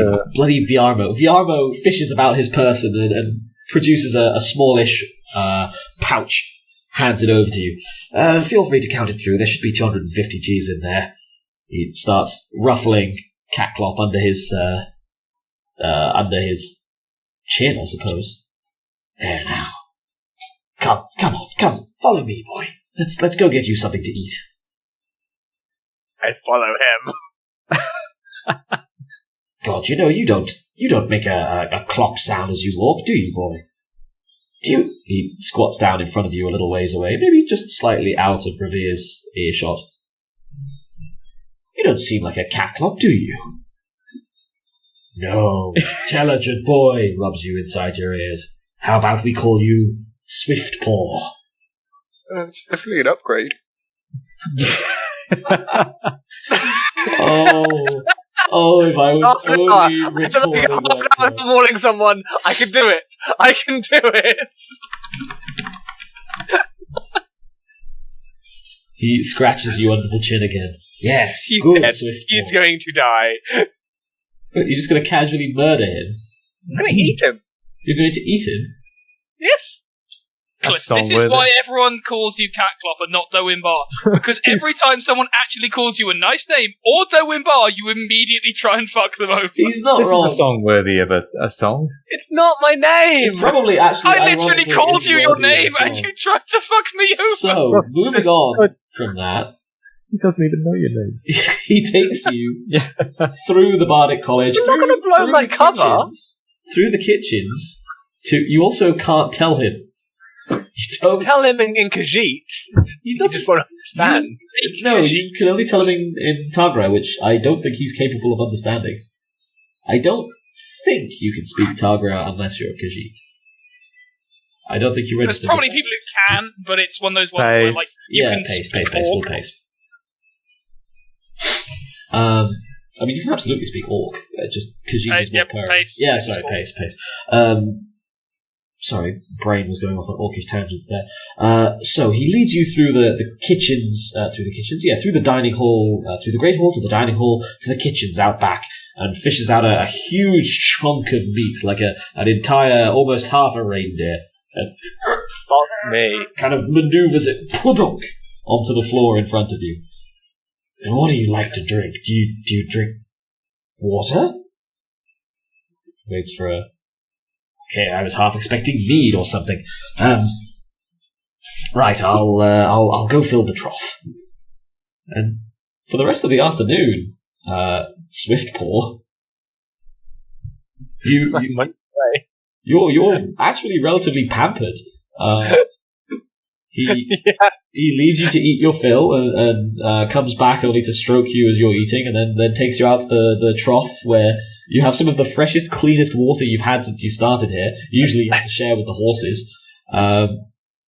He takes you over to their sort of, I hesitate to say medical wing, but for lack of a more bardic sounding term, and has the doctor go over you, who grumbles, but actually gives you decent stitches and then a health potion, and applies a fair amount of healing magic, which leaves your wound practically gone. I don't know if you had any HP loss, but it's now...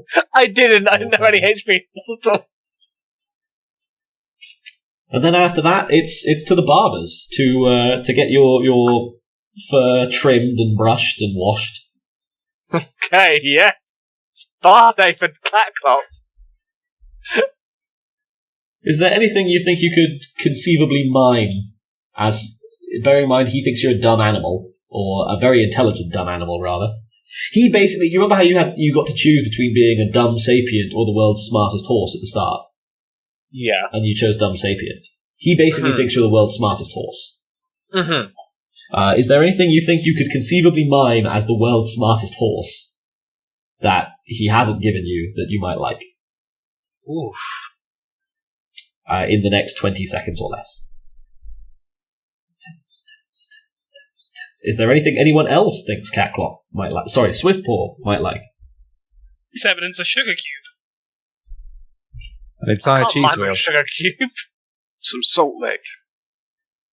Do you want a salt lick? Tries to give you a salt lick. How do you feel about salt lick? I'm not sure I know what one is.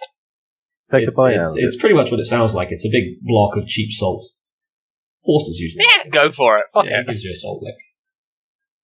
Like a big one, like a. Well, I mean, they make them for horses anyway. You mostly wouldn't have a salt lick as a human. Okay. Cool. So yeah, spa day for Catclop. Oh yeah.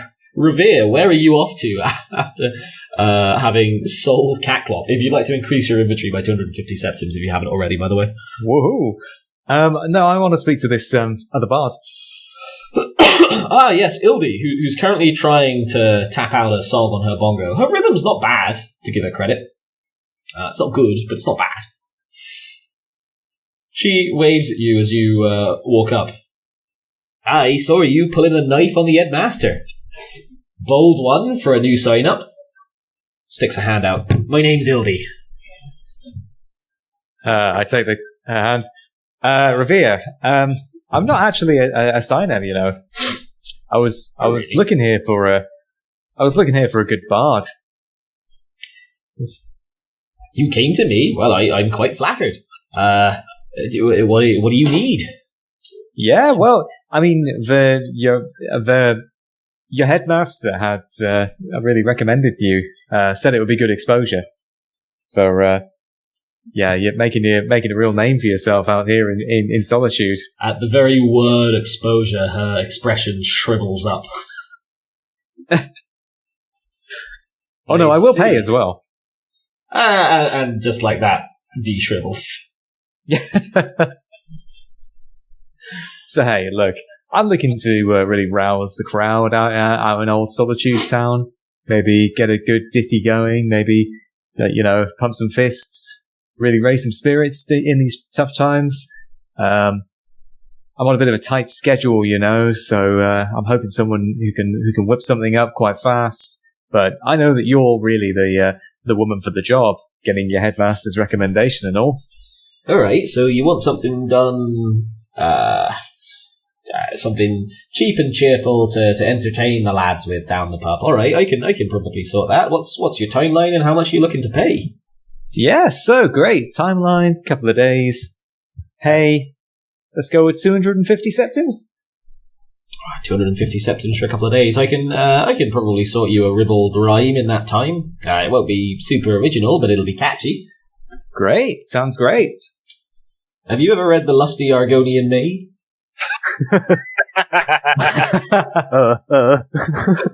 What? Well, I didn't get a little hot under the collar. I can't say I have, really. I don't believe that for a second. Well, I'll basically what I'll do is I'll rip one of the scenes from that. I'll rhyme it. I'll reset it so it rhymes, and then I'll do it to the brick drum. It shouldn't take too long to teach you the basic form and structure. I'll have something for you by maybe this time tomorrow evening. My schedule's relatively clear. Sorry, just Revere running a scam to sell his own party members and get a bard to do this. Have you ever heard of the Lusty Argonian Maid? I didn't expect this. I can't believe you've done this. Sounds great. Can I if it wouldn't be too much trouble, can I put in another request while you're doing it? I mean, it might eat the price. What are you after? Well, I can maybe I'll pay whatever you want for this, but hey, if we can have one of the characters, can we change him slightly so that he's less of a lord and more of a jarl? And can we make him smoldery and beardy and that he knows the tongue? And let's he knows the tongue is a poor choice of words, but he knows the tongue. A bad pick of the Lusty Argonian Maid. And I'll just say that. What if we call him Maybe about something like Bulfric Lormcloak? Bulfric Lormcloak? That's what I was actually going to say. Alfred Raincoat, but yes, Bolfric Lorencloak. Yeah, maybe. I like rain that. trousers. Bolfric I like that a lot. Just turns to the Bolfric guard. Lorencloak. Stormcloak! She sits back on the table. Yeah, you know what? Honestly, this whole Civil War thing is terrible, and everyone's far too down about it. I think a good Stormcloak parody would be fucking hilarious. Bolfric Loincloak it is. I'll be able to work that in somewhere. Great. Great. Everyone. Yeah, great. Okay, let's. I'll split you an extra 50 for that. I'm just trying to avoid the porn parody. Have you read The Lusty Argonian Maid? I'm trying to avoid it. I'm trying to avoid the porn parody spilling more into the session. Great. So hey, what if I pay you half now and then half when it's done? Okay. Oh, it sounds very agreeable to me. Great. Right. So with the extra 50, that'll be 150 now and 150 tomorrow eve after I've taught you. Great. Oh well, after I show you the song, I guess. Hands over 150. Cool. She gives you a cheery wave off and says, "Yeah, you meet her back here tomorrow at 6 p.m. or so." Great. Cool. Just for clarity, that doesn't actually match the song you wanted to commission at all, right? The Daedric anthem. Yeah. I mean, No, this is just a porn song about Ulfric. I could sense that this. I mean, it could still cause chaos. Let's be real. I don't like to get sanguine involved. I mean, Especially if we've time, like, or is that your somehow plan, to across betray Boethiah by getting another Daedric prince involved? Oh yeah, let's get Ulfric to mantle I Molek was Val. thinking somehow trying to time the grand unveiling of this raucous parody beat with blowing up the docks. Obviously, it's not really possible to That's a communicate thunderous that fucking distance porn between it. parody, isn't it? Ulfric thrust his hips and boom. Well, he's old Ulfric. I mean, the problem is if we don't get it done in the next half an hour, there's a danger that we could have the lyrics written by next week. You say danger.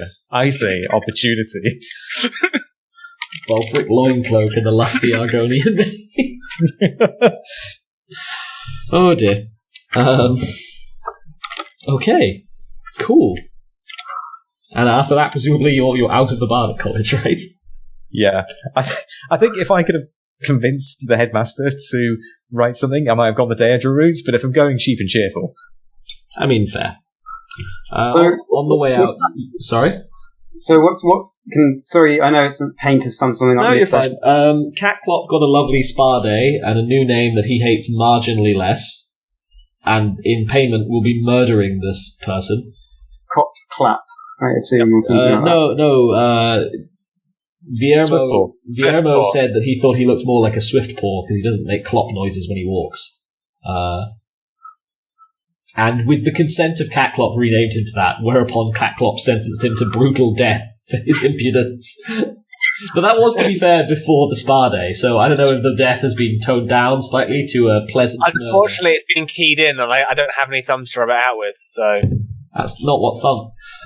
How do you still not... No, I'm not losing any time. I'm so mad.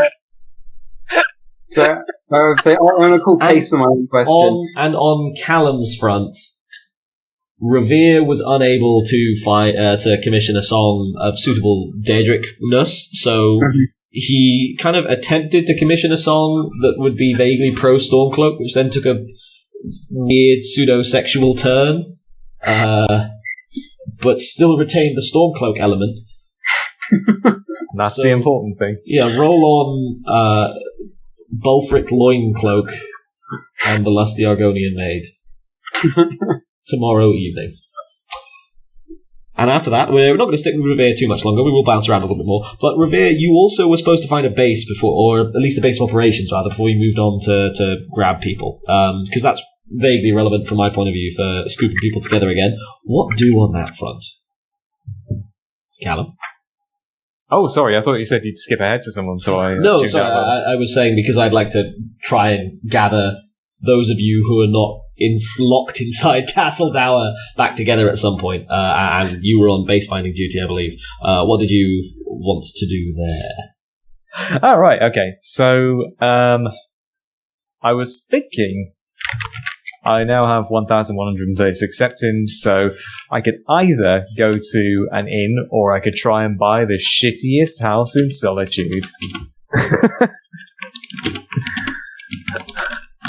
The shittiest house in Solitude. Okay. Sorry, I was making a note of Ildi's name. Let me have a look in the fucking book. Talk amongst yourselves whilst I see how much property costs.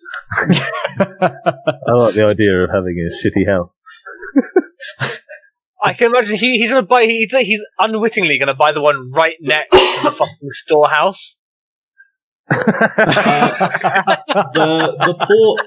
The port is actually where the cheapest stuff would be, not necessarily. Oh no! Here we go. Property. Just outside of the explosion range. That's all right. We could get like a pickaxe and dig through. I've got good news and bad news for you, actually, Callum. What did you say your budget was? 1,136 septims. Did you like the good news or the bad news? The good news? The good news is a hovel/shack, only if they're available, actually only costs around in the region of 100 septims. Oh, wow. And there's a shit ton of hovels/shacks in the fucking port. Buy 10 of them. So you could buy up to 10 comfortably. You could even negotiate. Could the he price just of it. buy the warehouse? No, No. No, that's going to be under commercial agreement. The good news then was that if you wanted to actually still spend 1,000 G, you could get somewhere nicer and not in the shitty port area. A cabin/cottage would cost you 1,000. So that'd be a fairly small flat, functionally, somewhere in Lower Solitude, but it'd be away from the port. Away from the explosion. Biggest thing he could get in the port.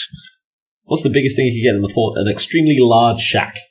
Have we gone back to the pawn shop? The mansion of No, shacks. so Callum has been tasked with, Cadillac shacks. Revere was supposed to be finding a base, and he's actually had enough money that he's decided he's probably, if he can, just going to invest in property. Yeah. Become one of the scum landlords. Boom prices down in the docks. Suddenly, I feel like there's going to be a real cheap hovels in the docks. I feel like property prices are going to plummet. What are you doing? Property prices. You blew up my real estate. Can you get the shacks insured? for more than you pay for them? Buy all the shacks around the fucking thing. We had we had 2 jobs. Recover the cards and infiltrate Solitude to sow chaos. This has turned into just... I don't even know what mass this has turned insurance into. fraud. The gang engages in insurance fraud, you say? Conceivably... Like, this has turned into It's Always Sunny in Philadelphia goes to Hollywood. How much is insurance? Do they sell it? How much is insurance? Let's take it under goods and services. Talk amongst yourselves. Is insurance actually... For example, if I buy 5 shacks... They actually have complex financial institutions, so insurance is almost certainly a thing. Insurance is somewhat like... It's not necessarily super fair insurance, and it's probably more intended for commercial ventures, and they also will absolutely have investigators, but insurance would be a thing. Insurance is ancient. So as long as we don't leave the burning trail of fuel that leads directly back to our shack where we first lit the trail, we should be fine. Yeah. Yep. You run the trail the opposite direction.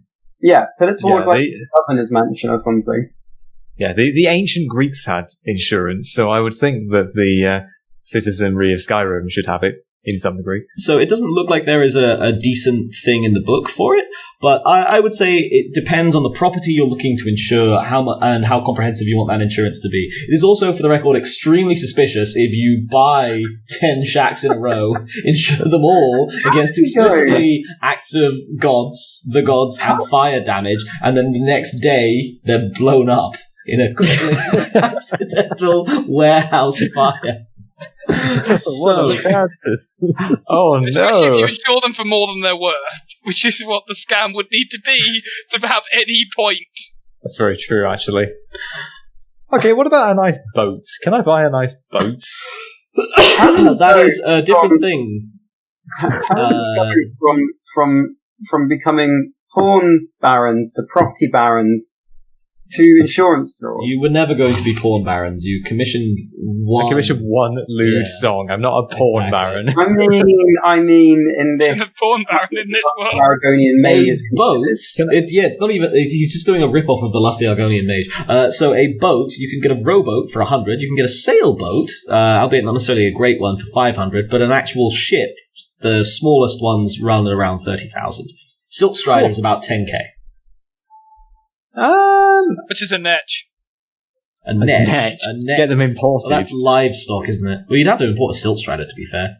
It doesn't have a netch on the livestock list, but a guar, a regular guar, domestic guar is 450, so a netch probably 800 to 1,000. You'd need to buy a howler for a netch. Just Callum just singing along to taking his netch downtown. I'm going to buy a boat. A 500G sailboat. I don't know how many people we could fit in this sailboat, but could be alright.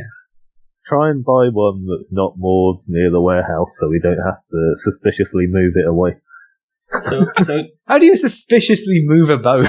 Just Surely so that's the whole point of owning a boat. Just so we're clear, on a sailboat versus a ship, you would have like a cabin at best, but a sailboat, think like a longboat. Okay, so there is no cabin on my sailboat. You might have a cabin, conceivably, but okay, I'm okay as long as I'm alright. It's my fucking boat. Half that money's mine. Is it? I don't think that was a plan you had. You just kind of quietly allowed him to sell you with a nebulous idea about maybe running away at some point after committing murder. It was implied. Anyway, Revere's going to go buy himself a little sailing boat. The Khajiit, when other people call them on deals, do you have it in writing? The Khajiit, when you oh no, I've lost the thread. Pace. So, Revere, do you want to roll commerce on that? You don't have to. It's a risk reward for bringing the cost up or down. Oh, okay. No, I'm okay. Okay. Solitude Port is large. It does not take you that long to find someone willing to sell you a decently sized sailboat with a slightly leaky, slightly damp, but extant cabin. If you'd like to deduct 500 Gs and add one sailboat to your inventory. Excellent. Can I name the sailboat? Certainly. What would you like? Smokey Helgen. The Smokey Helgen. I was going to say the spiky sea. That was incredibly close, right? Incredibly. The old captain retiring says, "Yeah, I never much liked her myself.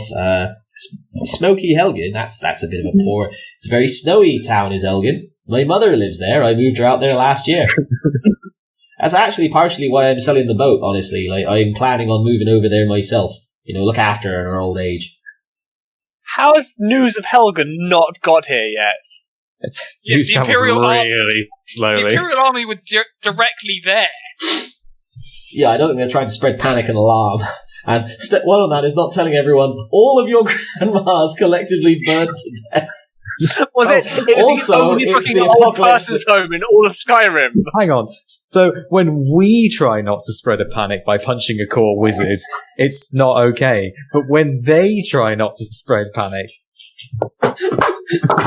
Because they tried not to spread panic by just not spreading panic. You were just begging. We spread panic by I'm calm.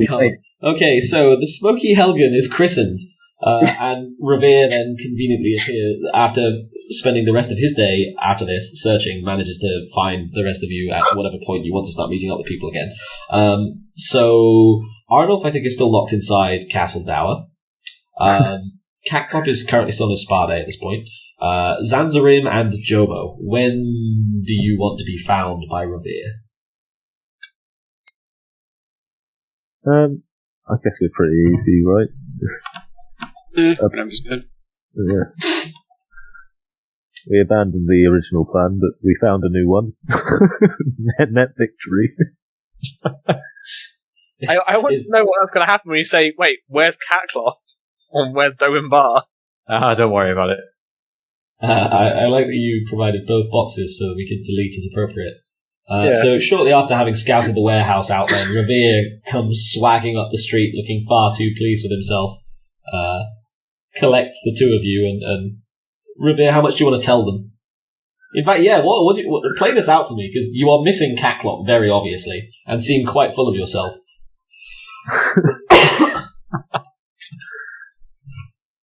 Well, is anyone asking the question? Yes. Where's my friend? Yeah, about that. Catclop really wasn't that reliable of a guy. He decided to run off and join the Legion of all people. He spits over the side of the ship. I've seen those posters. They clearly say no pets. I don't believe you. Conveniently points to the nearby poster, which we have established are everywhere, and which we have also established do very clearly have in bold text along the bottom, no pets. Who stuck a poster on my ship? Sorry, you've gone out to find people, so you've just run into the Khajiits after they've scouted the warehouse. You're in the street outside the incredibly flammable warehouse, not on your ship at the moment. That said, there was also a recruitment poster on your ship, which you immediately took down after completing the purchase.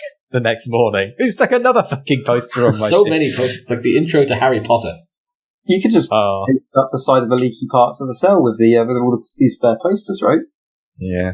Look, what can I say? He's a horse a pet. He's a giant cat a pet. Who knows?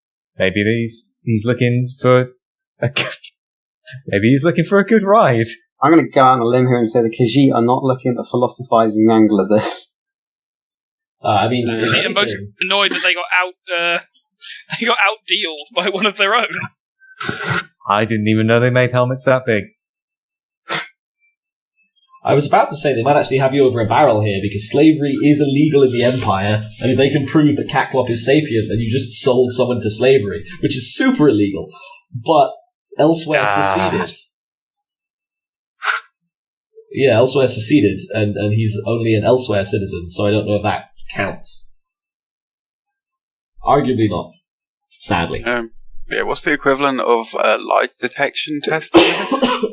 I think that would probably be observe over personality at a, we'll do, is everyone happy to have a reasonable opposed on this, or do we need to get PvP? I would absolutely oppose it, yeah.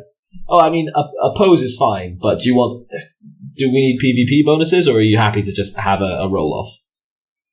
Oh, I'm happy to have a roll-off. Cool, okay. So we won't do, Defender PvP bonuses then.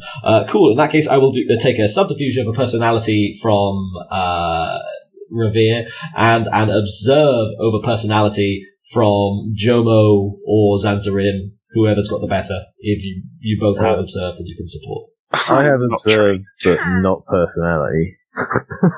I'm the other way around. How much personality do you have? 40.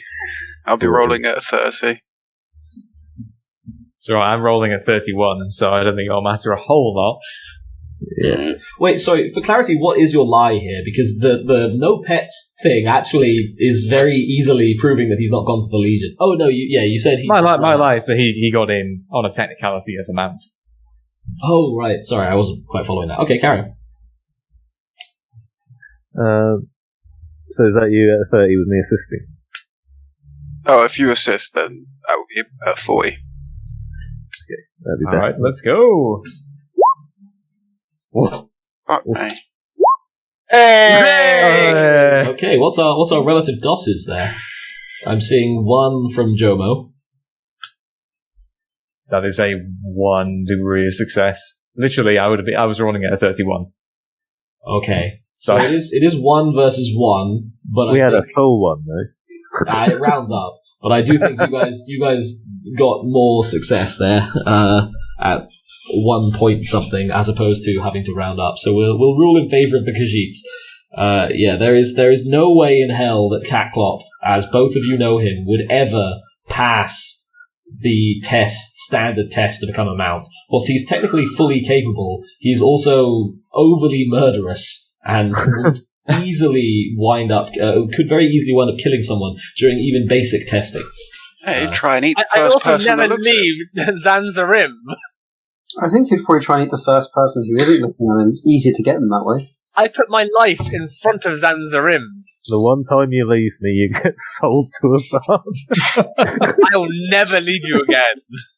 He says, whilst luxuriating in his ongoing haircut. Sorry, carry on. Khajiit. Well, feel free to change your opinion on the PvP rules. Can I paralyze Revere? You'll just cast a little paralysis on him. Yeah. Alright, that does only last for like a round or two, right? A minute. A minute? A minute. A minute. Yep. Using Nick, combat. so Nick, are you in the process of being sold into slavery next to Revere? No, he was sold into slavery some hours ago. But it's more. That backfired. It's more of a spa day while they try to find an owner for me, and it's not like slavery. It's like your cat is a slave. No, you're a slave.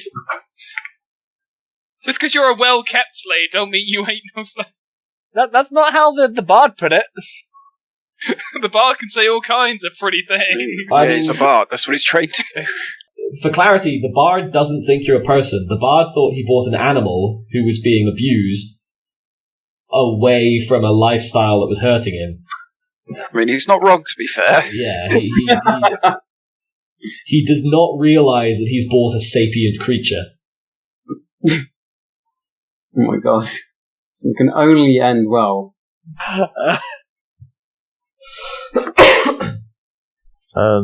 It is a +0 willpower test to resist. Do you want your PvP bonus there, Callum? What would my PvP bonus? No, you know what? I'll forego the bonus for Okay. the You jokes. did straight up sell a member of the party into slavery. This isn't murderous, just a bit. No, they're just gonna like take your money and run almost. Why haven't we been That using was this? quite as a bad. Give them murderous ideas! That was Also, it wouldn't have already mattered anyway. So you've just about finished telling what you think is the most convincing lie of your entire life. When you see the little cat Khajiit on JoMo's shoulder rear up, do his little adorable hand weaving thing. Wait a second, isn't that a spell? And then a little green ball flies out of his paws, hits you right in the neck, and you freeze in place. Your sturdy fighter stance keeps you from falling over, but you are statuesque. Frozen for a minute, apparently, I say, not having actually read the rules and just kind of taking Creed on blind faith. That's the spirit. Cats, what do? Day drop, betrayal.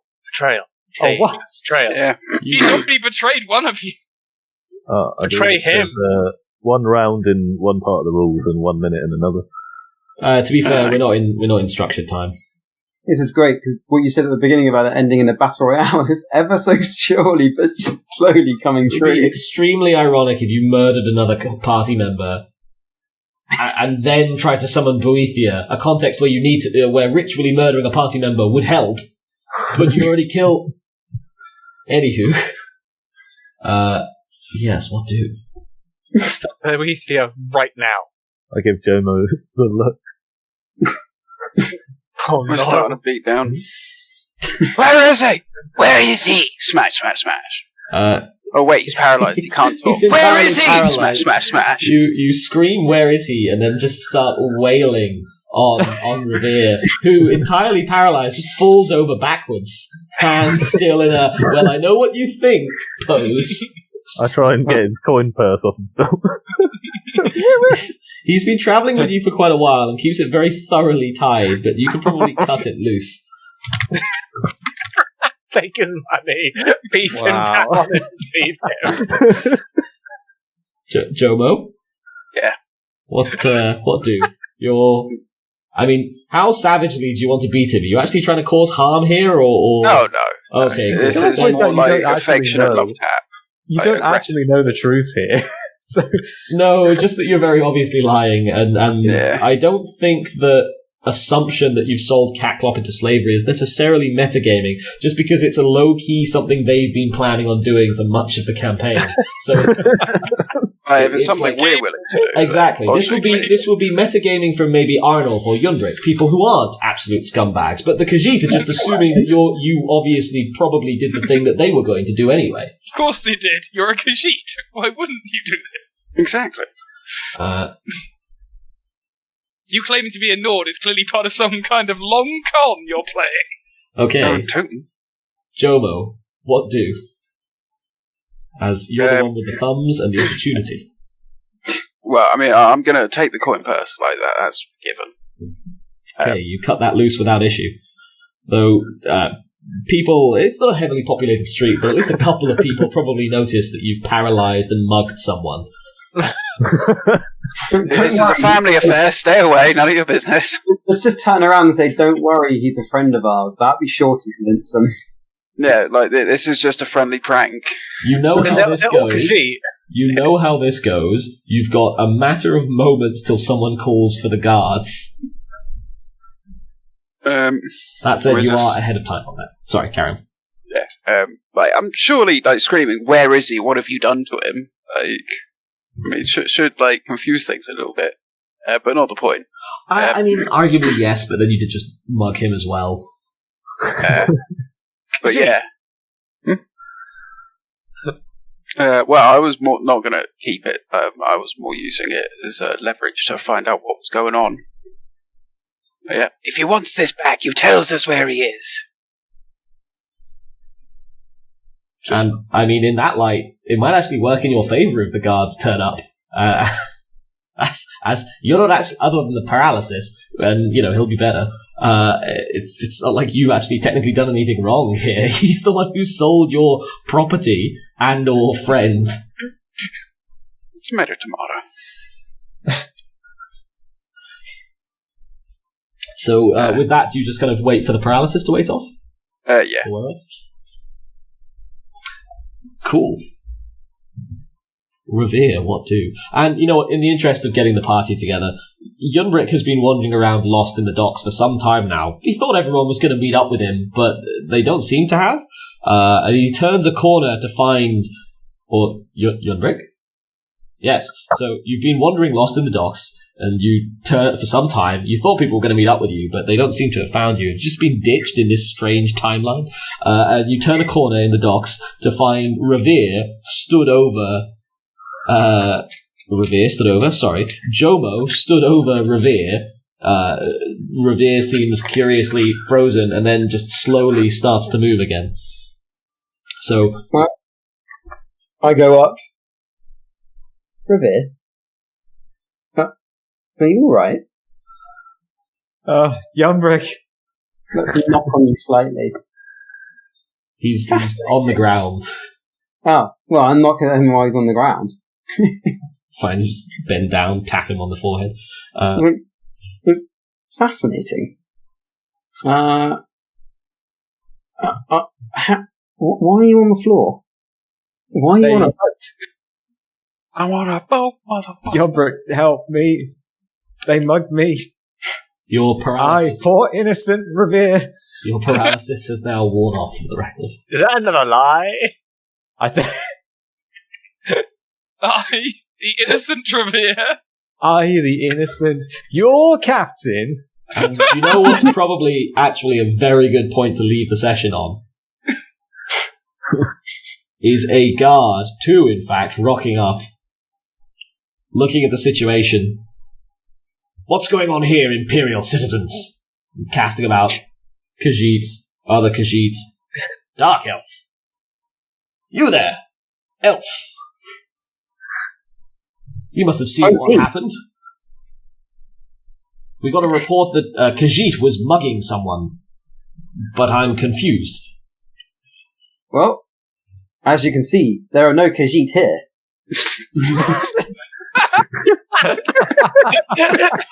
It's a bold move, Con. Let's see how it plays out. Alright, I'll tell you what. Here's what we're going to do. Persuade over personality. If you get a 1, he has an aneurysm. What about the other guard? Okay. One or lucky number? Just the one. Just so, the one. So personality. That's PRS or PRC? PRC is perception. So Yeah. PRC, okay, cool. So PRS, Ollie. okay, so my 17 or under. No, one or under. Huh? One or One or under. under. Oh, one or under. I thought I'm not giving you 17 or matter. under to cause I aneurysms. Is it a lucky number? 60 is not a lucky number, I'm afraid, or an unlucky Okay. one. Luck to reroll. You get luck back next week. Yeah, fuck it, why not, right? Well, it's Marginally better. aesthetically pleasing to get a 60 than a 50. It is, isn't it? Yeah. The guard just blinks, confused. That is not the response he expected. Arguably the least likely response he expected of all possible responses. I'm not even really sure. I know we dropped you into that situation with zero context, basically, but I don't even know as a GM where you were going with that. I mean, okay, so if you want the context, it was one, I have genuinely forgotten that Callum is playing a Khajiit because he never mentions it. But even without that, there were two- Everybody else in that scene is playing a Khajiit except you. Wait, I thought you guys had already disappeared. I thought the other Khajiit had already... No, no, there's No. There are three Khajiit clearly in front of you. And you just went, what Khajiit? You had actually every named Khajiit in the game. Oh no, we didn't have Catclop. Oh, okay, I didn't see anything. I didn't realise the other three. Well, that was Doesn't look like anything to You're me. going to have a feigned blindness now. hence the well, actually, that might be a way out. It's legit a tactic. Yeah. And that feels like a good place to leave it for the week, I Oh, think. Well, it happened. I said it canonically now. It did. We've got it recorded, in fact. It was a beautiful, beautiful moment. So, This is what happens when you drop me into situations without any context. I Now, haven't made one or else. let's be fair, technically you could have been listening. I could have been listening, to be fair. Canonically, Yunbrick doesn't see race. That's not true. Apparently it is.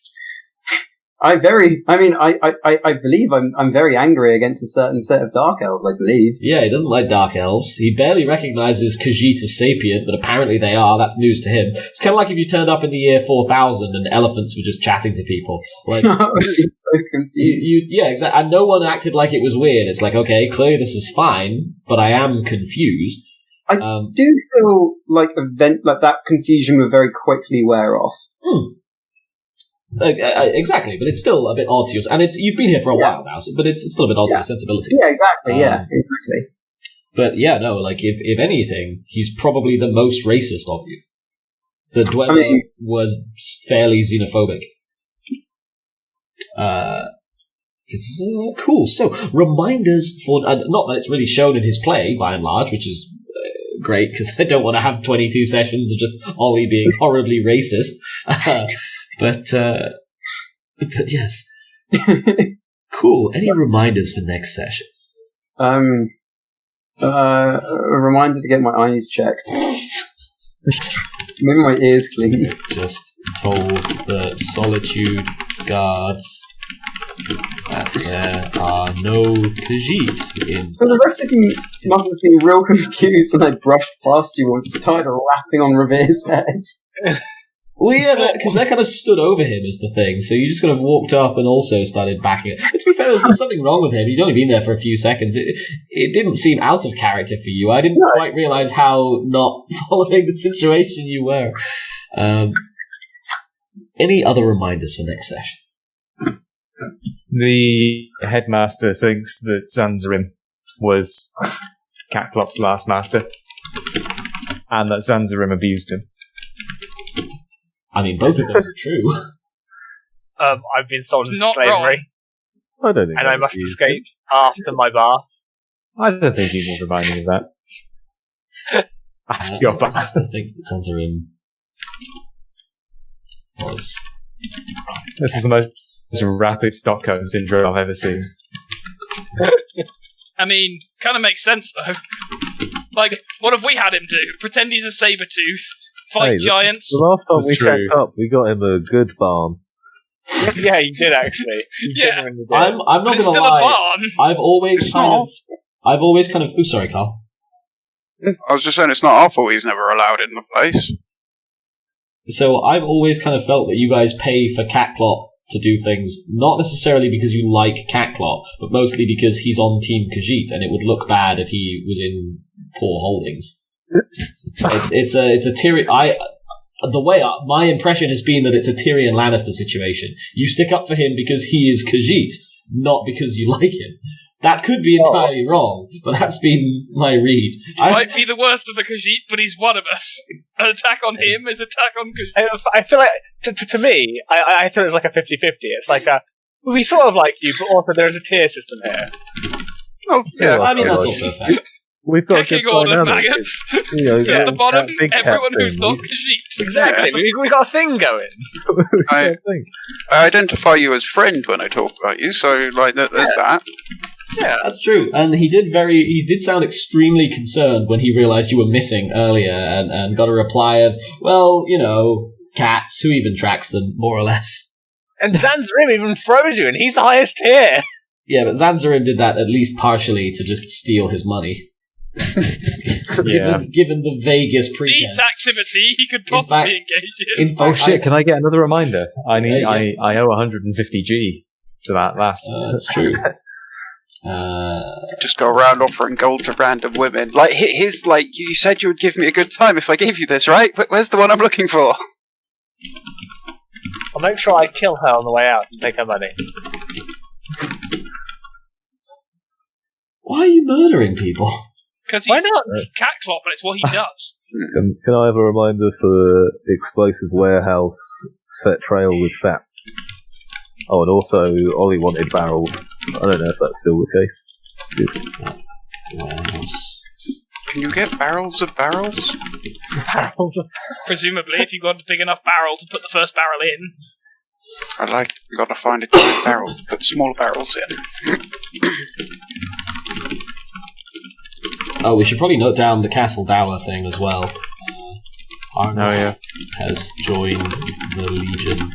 Oh yeah, I keep forgetting Arnulf's just... Sorry, I did want to get back to you before the end of the session, Benji, but I didn't manage to loop around in time. Any other reminders for next week? No? Cool. Then just a note for Carl, but because we would have ended with like 2 weeks of playable game before Christmas, we're just gonna give this to the end of the year, because otherwise we'd have like break week, then Ollie's charge end, and then start Ollie's campaign in the new year. So you've got an extra 2 weeks. We're not finishing next week, but up to, well, either next week, the week after that, or the week after that, basically. So 22 sessions. Yeah, 22 sessions. Up to 22 sessions. We could totally summon a day during that time. Yeah. I mean, if nothing else, Revere's all but volunteered himself as the party member who's guaranteed to lose the popularity contest that is Who Wants to Get Betrayed. Yeah, but it doesn't really stick as much if you already hate the He's person. not even a true son of Skyrim. He's a Khajiit. Whoa. Actually, that's a point. I mean, you betrayed your Nord heritage by being Khajiit. He has betrayed both the Khajiit and the Nords for his entire life. Not He's really. Not really. Let's not go slinging hate crimes. If anything, the only time that Revere has ever really betrayed Skyrim in any capacity is either A, joining the Stormcloaks, depending on your point of view, or B, as a captain in the Stormcloaks, apparently, commissioning a parody song about Ulfric. I don't think Revere really knows what a parody is. No, I think at least that's how I was rolling with it. He betrayed his heritage, though. He turned his back on the Khajiit. Revere he's not been raised. To your point of view. Revere is nothing if not serious. He has betrayed me. Well, I mean, remember, you're from elsewhere. And Twice. You're from elsewhere, and he's from Skyrim. Yeah, he's never really sided with us in the first place. Yeah. If anything, he's made a point of siding against you. Yeah, we've explicitly had 2 teams the whole campaign. Just like he's I'm trying to summon a Daedra, okay? I'm trying really hard. But you're going on like weird ethno-nationalist lines, which is why everyone's slowly backing up. I mean, do you see the issue? Sorry, apart from Carl, apparently. Well, no, I was going to say I can see where he's coming from. I just think there's a better way of making the argument. Okay. Yeah, probably. Because if the phrase weird ethno-nationalist lines comes up when you're making an argument, something has likely gone wrong. If it hasn't, that says a hell of a lot about you. So, any other reminders for next week? Daedra? Question mark? Oh yeah, Daedra, question mark. I'll inform the party of how you can go about summoning one. I don't think that's a job for me and JoMo. Yeah. Not sure we could pull off the kidnap a priest. No. I could. No, we're not exactly subtle. Pretty subtle. We just have to get found. No, you're doing it on purpose. Your plan is to commit 2 high-profile murders in front of the people with the best memories in Skyrim on your way out of the place that you're escaping. One of which is for no real reason. Oh, you couldn't murder the second lass anyway because you weren't there for that bit, so you don't know who she is. So you could only murder Vierma, whose name I only remember because it rhymes with the guy from What We Do in the Shadows.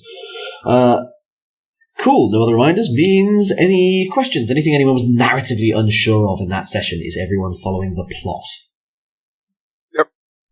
Yep. I vaguely know I am, which is interesting. Shit actually seemed to heat up in a weirdly intense way that session. Feedback. Anything you liked, anything you disliked, anything you'd like to see more of or less of next time. I like the selling party members into slavery. I was incredibly impressed with how chill young Nicholas was throughout that. I was at least expecting him to, out of character, demand a cut. I did. I thought, wow, let's roll with this. Not until after it had already been, negotiated. Not until it had already happened. Yeah, and he had gotten away with the money. Well, I thought this would be a benefit to the Khajiit. It wasn't until it had transpired, hold on a second. But then he said a bath and food. I was like, okay, we'll see where this goes. Can I also say that I'm really enjoying the parallel and often conflicting plans that are putting each other in danger unknowingly. I really, really try to minimize PvP unless it's appropriate. But it seems to be fine here, or, well, not exactly, because it's not exactly PvP, is it? It's more just lots of poorly thought out plans overlapping. That's the good thing. Before, we had one really elaborate but shitty plan, but now we have several smaller, also shitty plans. And I guess a note from me that I really appreciate, given this broader remit and literally no resources, you're making a good go of trying to do the thing what Ulfric tasked you with. Cool. Any other feedback? No. Fair enough. I enjoyed it. I wasn't able to answer when you said was everyone following the session, because I was somewhat more of an empathetic. No, there was kind of a reason behind it. One of which was maybe more of an in-game reason, one of which was stuff outside my control kind of reason. Yeah, you have things going on. But from what I've gathered, we're not doing Daedra anymore. Daedra's now in the back pocket. Yeah. Revere bought a boat. I'm not sure why he bought a boat. But no one really is, apart from Revere. Mostly he had the money to do it, and there were boats available. I was looking at the available options in terms of places to stay, and I thought a boat with a single cabin that only I could use, called the Smokey Helgen, would be the best option. Mm-hmm, mm-hmm. It was either that or burn the boat. Sorry. It was either that or several hovels that were going to get taken away in the explosion. Yeah, that's okay, fair enough. There were absolutely other hovels. Sorry, Ollie, carry on. Okay, so the warehouse full of exploding barrels just happened to be found, and I know I want that to see if I can also try and blow up the, Yeah, I popped a reminder in that you wanted barrels. You did. Yeah.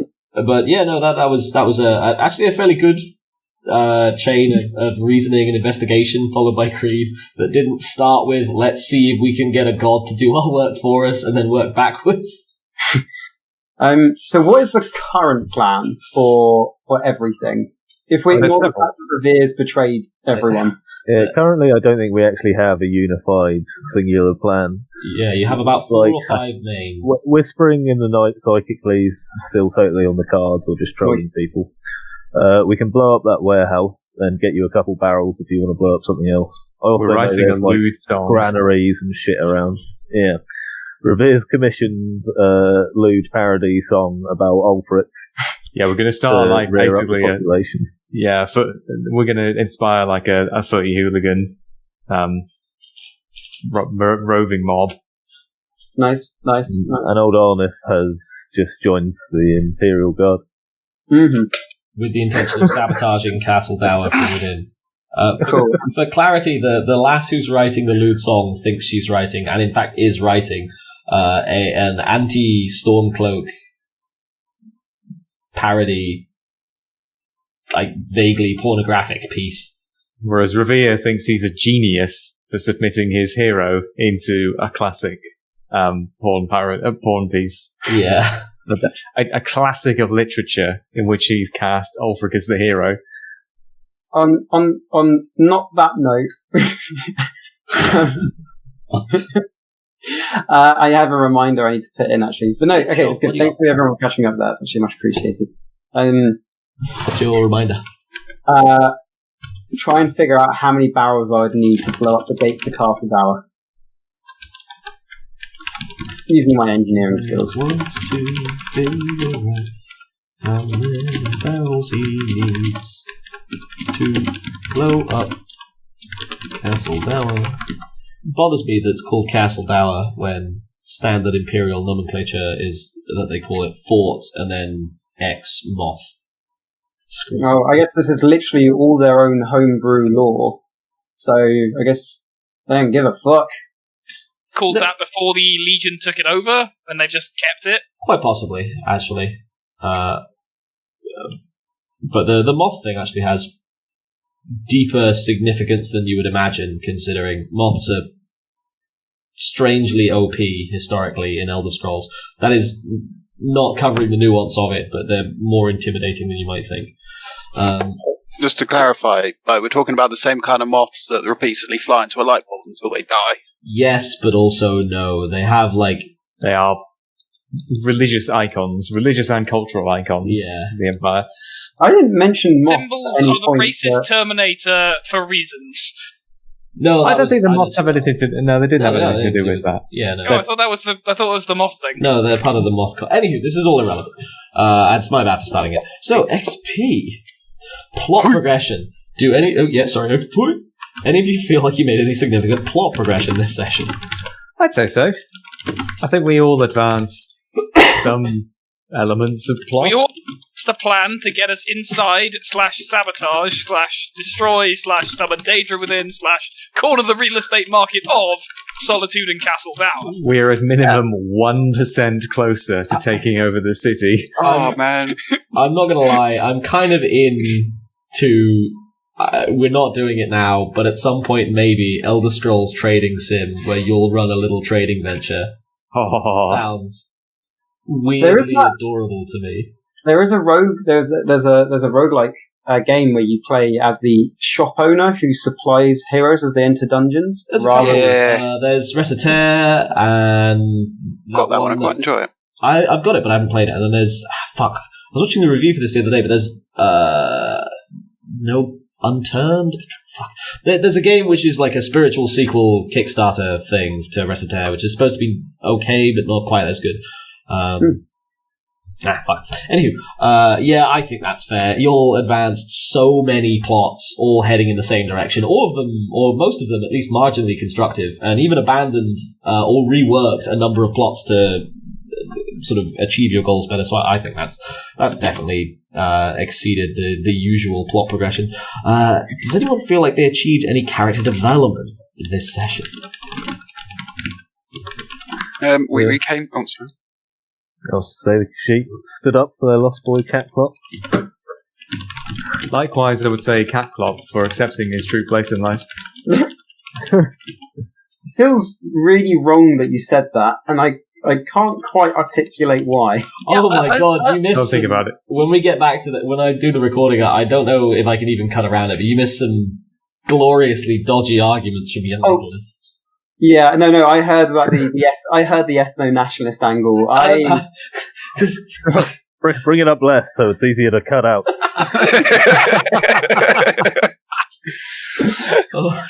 Yeah, that's fair. So, Catclop, except, yeah, in fact, let's cut that. And I think there's like lots of like I'm not sure about this whole like you're selling me. Wait, what?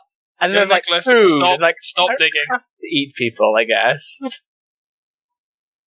I don't. Yeah, you did No, sorry. If you're arguing for the millionth time that not eating someone constitutes character development, it does not.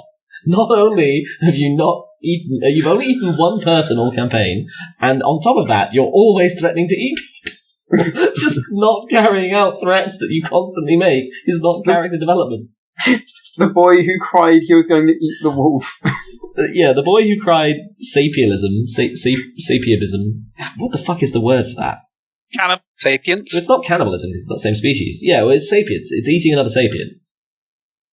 Well, Sapiobalism? presumably it's not the ism that makes it that is the thing that defines it. It's the canna, right? So canna speciesism? It'd be sapiophagy. That sounds correct. Because phagy is eat, sapio is intelligence. Yeah. So it's sapiophagy. Yeah, because you've got like bacteriophages and stuff like that. Right? Intelligence. Yeah, you're the boy who cried sapiophagy. Stop sapiophaging, man. Sapiens get in my top. Damn it. Character development. Anyone else other than Team Khajiit, excepting Catclop, feel like they achieved any character development this session? Does anyone feel like me slow-mo raising my hands when I heard about the barrels was character development? No. I think it's fucking hilarious though. It was the slow realization of, oh my god, this is amazing. I'm going to say, Revere got some character development for embracing the side of him that he always tries to hide. Oh, yet again, Revere forces out a lie through gritted teeth. I actually do. I've got to agree. Revere really, he was trying to do stealthy stuff. He was trying to do espionage work, as Ulfric instructed him. He's been trying to double down on that whole side of himself recently, which has been great to watch. He's not necessarily very good at it, but he's trying, and it goes against the nature. So that's definitely growth. Truly be a Nord, he must embrace the Khajiit. Develop his spycraft. Any other character development this session? Nope. Cool. Arnulf knows why he's in Castle Dower. I guess technically it's character development of a 4. Arnulf will never forgive the Legion. Just Jesus Christ! What radicalized you to join the Stormcloaks? They took my shovel. Well, plus they tried to murder you. Yeah, it's a way to. That too. Sorry, I just. If you were a stock character, it would be a really kitschy, cliche backstory. But the fact that it's actually happened to you, and you've just never let go of the grudge, whilst everyone else has kind of gone, yeah, forgive and forget. At least to that. The grudging. There be a mighty tide, and I ain't in a mood for forgiveness. Oh dear. Excellence of roleplay. Does anyone feel like anyone else roleplayed particularly well this session? Does anyone feel like me raising my arm slowly was good? That is not roleplay. The way Zan'zharim and JoMo handled Catclop being taken away, I thought was very sweet and very good. Oh, I think that's entirely fair. As much as I hate it, the fake Nord selling me was very well role played. Whoa, fake Nord? Yeah, the non-real Son of Skyrim. That is actually easily our suavest commercial roleplay so far, which is surprising because Revere is not very good at business things. But Catclop's just so lovely and trusting. And if that doesn't convince you that he's not a Khajiit, then nothing will. Anything else? I did a handstand for you, you bastard, if you don't fucking dare say anything. I suppose the shitty backflip.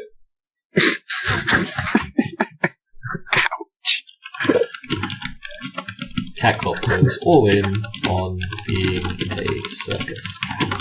Any other roleplay? Yep. Okay. And it should be an amount of points. I made that out in that case to be 170 experience points for session number 19. Damn. That's 30 points for plot progression. I mean, you were so close to 180. That's 30 points for plot progression, for many and various plans being advanced. I didn't note down the individual ones. There's so fucking many. 20 points for character development. That's Khajiit expressing their love for Catclop, Revere continuing to develop his spycraft, and Arnulf never forgiving the Legion. Well, not even never forgiving. Arnulf will never forgive the Legion, and he's made that abundantly clear. Not until the Empire burns for what it did to him. But kind of failed at as well. But it's the intent. 20 points for excellence of roleplay. That's Zan'zharim and JoMo freaking out at Catclop's loss. Revere selling Catclop without issue, in fact. Let's note that down. And Catclop going all in on being a circus cat plus your standard 100 general. I think a couple more excellence of roleplay, even one maybe might have been enough for bonus XP on roleplay. Do keep up those nominations in future. I have 2,000 XP to spend. Okay, you can spend that at any time between now and 8 your time next week. You already said 9. That makes it less time for you. You realise that, right? No, that means I can I can buy XP in the middle of the game. Oh yeah, no, you're not wrong. That is how. It's now 7. Take that, clever boy. You think your maths is better than mine? Well, you're right, but I can still lash out in anger. Let's have some fucking highlights. And by that I mean, it's time for everyone's favourite part of the session. It's the highlights. Ollie, and you made me screw up my pronunciation. So my first highlight is the fact that you forgot how time works. Ewan forgets how time works. Any other highlights, Ollie? The selling into slavery, the casual selling into slavery. The incredibly quick transition from property barons to insurance fraud. Gang. How do I even phrase that? Just phrase it how I would insurance fraud. We can still do it, you know. I don't think anyone's talking to you right now. I'd like to reiterate. We'll be there with a lighter and some barrels and want to blow up around you. Yeah, why don't you cool kids go die? Oh dear. Any other highlights, Ollie? No, that's it off the top of my head. Oh, the idea of the irony in researching this Daedric prince, everyone ends up backstabbing themselves. Like the process. I'm not quite following that one, I'm afraid. I can't remember the name of the Daedric prince or. Boethiah. Yeah, the one you have to have a sacrifice for, and everyone's like, "Oh, we'll just do some research," and turns out, and they ended up backstabbing each other, kind of anyway, or nearly backstabbing each other anyway. Because he decides not to summon Boethiah and backstabs each other anyway. Yeah, it's kind of great because things were happening contemporaneously, right? Which means that about the same time that Team Khajiit was saying, "Nah, we can't go ahead with this Boethiah plan. Someone's going to have to get murdered. That's a whole commitment." Catclop was being betrayed, which is extremely funny to me. Any other highlights, Ollie? That's me done. Carl, do you have any highlights for that session? I don't see any Khajiit here.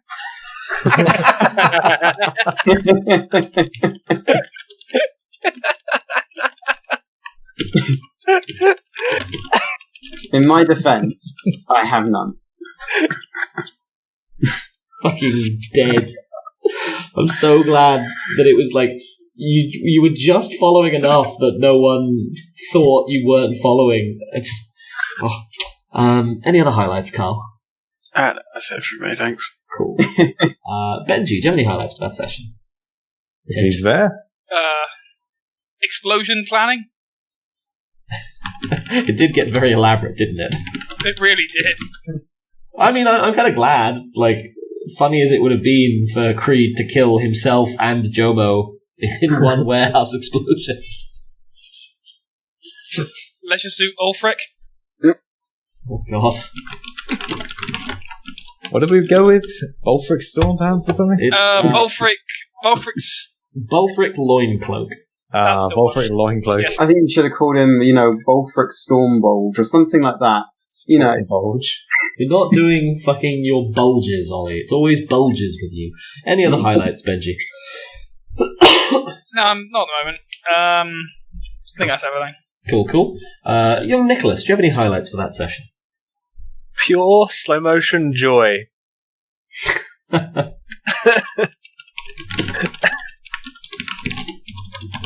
Any other highlights here, Nicholas? Food? Go on then. I can't do two-parters, remember. Fuck's sake. Catclop's Pamper Day? Oh, yeah. Catclop takes a me day. Cool. Any other highlights here, Nicholas? No, I think that'll do. Okay. Callum, do you have any highlights for that session? I'll pay you an exposure. I'll kill you. That's what they were thinking. Yeah. Do you know, because I've got no money next session, I may actually have to run with that. Yeah, you do have any money taken. I don't know, the Khajiit might give it back. I don't know if they want to, set, if you take this, it's yours, precedent. You don't understand. I need it for my sexy Ulfric song. You're right, they don't understand. Do you have any other highlights, Callum? The Smokey Helgen. God. Any other highlights? No, that's it from me. Man, if we ever do sequel, the temptation to dick on New Helgen, built atop the ruins of Old Helgen, until the meteorite hit. Red Year 2, Electric Boogaloo, now with more Helgen. That was a boon, to be fair. I mean, beyond a certain point, when stuff's crashing through orbit, I think it's sort of academic, whether it's a moon or a meteorite. I mean, yeah, you're not wrong, but also, the meteorite isn't automatically which I think means Creed. Do you have any highlights? Well, from earlier on the session, Catclop, the gown group. That was a good line. Any other highlights? And, well, it didn't go bad at the end. Strong wizard punching vibes. And so terminology was born. When I try to calm the situation down, you call it aggravated assault. I think the thing I like about the phrase wizard punching vibes is it conveys a very specific emotion which is difficult to put into words, but which is very relevant to my specifically Tuesday night experiences. I am glad to have this terminology. Any other highlights, Creed? Most of those be taken, but I want it noted that Nick specifically said spa day for Catclop. Oh, yeah. When you say spa day, do you mean spa I as in did. spa I was ring, hoping or no one spa- realised. I noted it immediately. I was like, What sort of- What sort of sparring are we talking about? Like SPA, physical? not SPAR. Ah. Well, because the guy, the lad that young Nicholas wants to murder, Viermo, the one who bought him thinking that he was being mistreated, then like took him to feed him and clean him up and give him medical care and like get him pampered and a haircut and such. But he did also call him by a name other than Dowimbar, which is a death sentence with Catclop. Especially when, he hasn't actually been told the name. I mean, credit to alleged Catclop, death he is consistent with his threats. Alleged death sentence. If you refer to him as Catclop, you can survive sometimes. Or if you just ignore him or don't refer to him, that's fine. Or if you call him Dowimbar, that's fine. Sometimes. But if you give him a cute name and take him to a nice spa day, death for you. Anything other than those, then yeah, it is at least a spa day, and I'll kill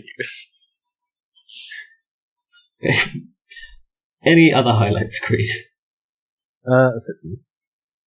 I will put up with insults and anything else for Zan'zharim, but he's not around, so I don't have to put up with it. This clearly isn't benefiting him anymore, so... I feel like, Nick, a lot of these threats, they're like Ewan said earlier, somewhat empty. Have you killed anyone for... no, this is not a threat. I am going to kill this guy before I leave. He's going to die. That's the bard. Caring for you, thinking they're taking you out of a life of suffering. I'm sorry, he's dead. He is dead. Little do they know they are entering their own life of suffering. All he did was try and call you by a nicer name. Yeah, but what's going to happen when the head of the Bard College is killed? Immediately. Panic! Well, no, an arrest warrant is going to go out for Revere. Like, immediately. The suspicious person who was last. Yeah, the suspicious person who was seen by everyone in the room from the bards whose job is to record the things they've seen. Professional memory people. Also, you know what's going to happen is that they're going to find the body, and because they're bards, they're going to really embellish everything. So it wasn't, he was ravaged. It was, he was disemboweled, spread across 3 rooms, 2 floors, and 8 flights of stairs. I'm sorry, dial back. Was that not your plan, Nicholas? I just kind of low-key assumed that your whole shtick here was get Revere arrested for the audacity of selling you. That's my plan now. So this wasn't a thing you'd considered. You were just assuming... Kill and eat, yeah. Alright, well... That's the plan now, yeah, that makes a lot more sense. It's fine. Everyone's going to be looking for a Khajiit. I am a proud Nord. I didn't say the Khajiit. I understand now why Revere has bought a boat. I'm just going to sail out of town. Sail the fuck away. Sail away, sail away. So I'm just adding a highlight for myself for Zan'zharim almost kills himself and JoMo with explody death, just because I really, really like the image of Zan'zharim getting hit by multiple exploding bricks, and if Creed had been just a little less hesitant, he potentially would have insta-killed himself and JoMo. It was always meant to be this way. Oh dear. Cool. So, thank you all for a lovely session. Ooh, sorry. Oh, yes, I had one more highlight. Yeah, sure. For my shovel, General Tullius. I was going to say the shovel sends its regards, but I didn't think he'd get that reference. I don't think anyone will get that reference. That show does not exist in this universe. It doesn't exist in this universe, does it? Yeah, that's very true. Cool. Thank you all for a very entertaining session number 19. I will see everybody next week for either the exciting... Sorry, what was the XP total again? 170. 70. Yeah, 170. Cute. And yeah. Oh God, I have that much XP. Okay. Yes, Yeah, I think we'll have a ridiculous amount. No one's done anything because we don't, like Ewan said, we don't do combat. So it's like, well, There's so many other skills other than combat. You roll almost exclusively. I mean, like, I straight up should have been buying Persuade from the beginning. The amount of times I've used it and been rolling it at 70. You mean you weren't? Because some of us have been. Yeah, even I've got it. for my next plan, I'm just like, okay, let's just like pump like my athletic stuff and my stealth stuff, and just to creep people out because that's going to be my thing. I'm mostly just accumulating stuff now because I've got all the Sorry. skills at a certain level, and you won't let me put fucking points into getting the Thune better. Does anyone have any final words for the recording? I Wunderhound. don't see any Khajiit.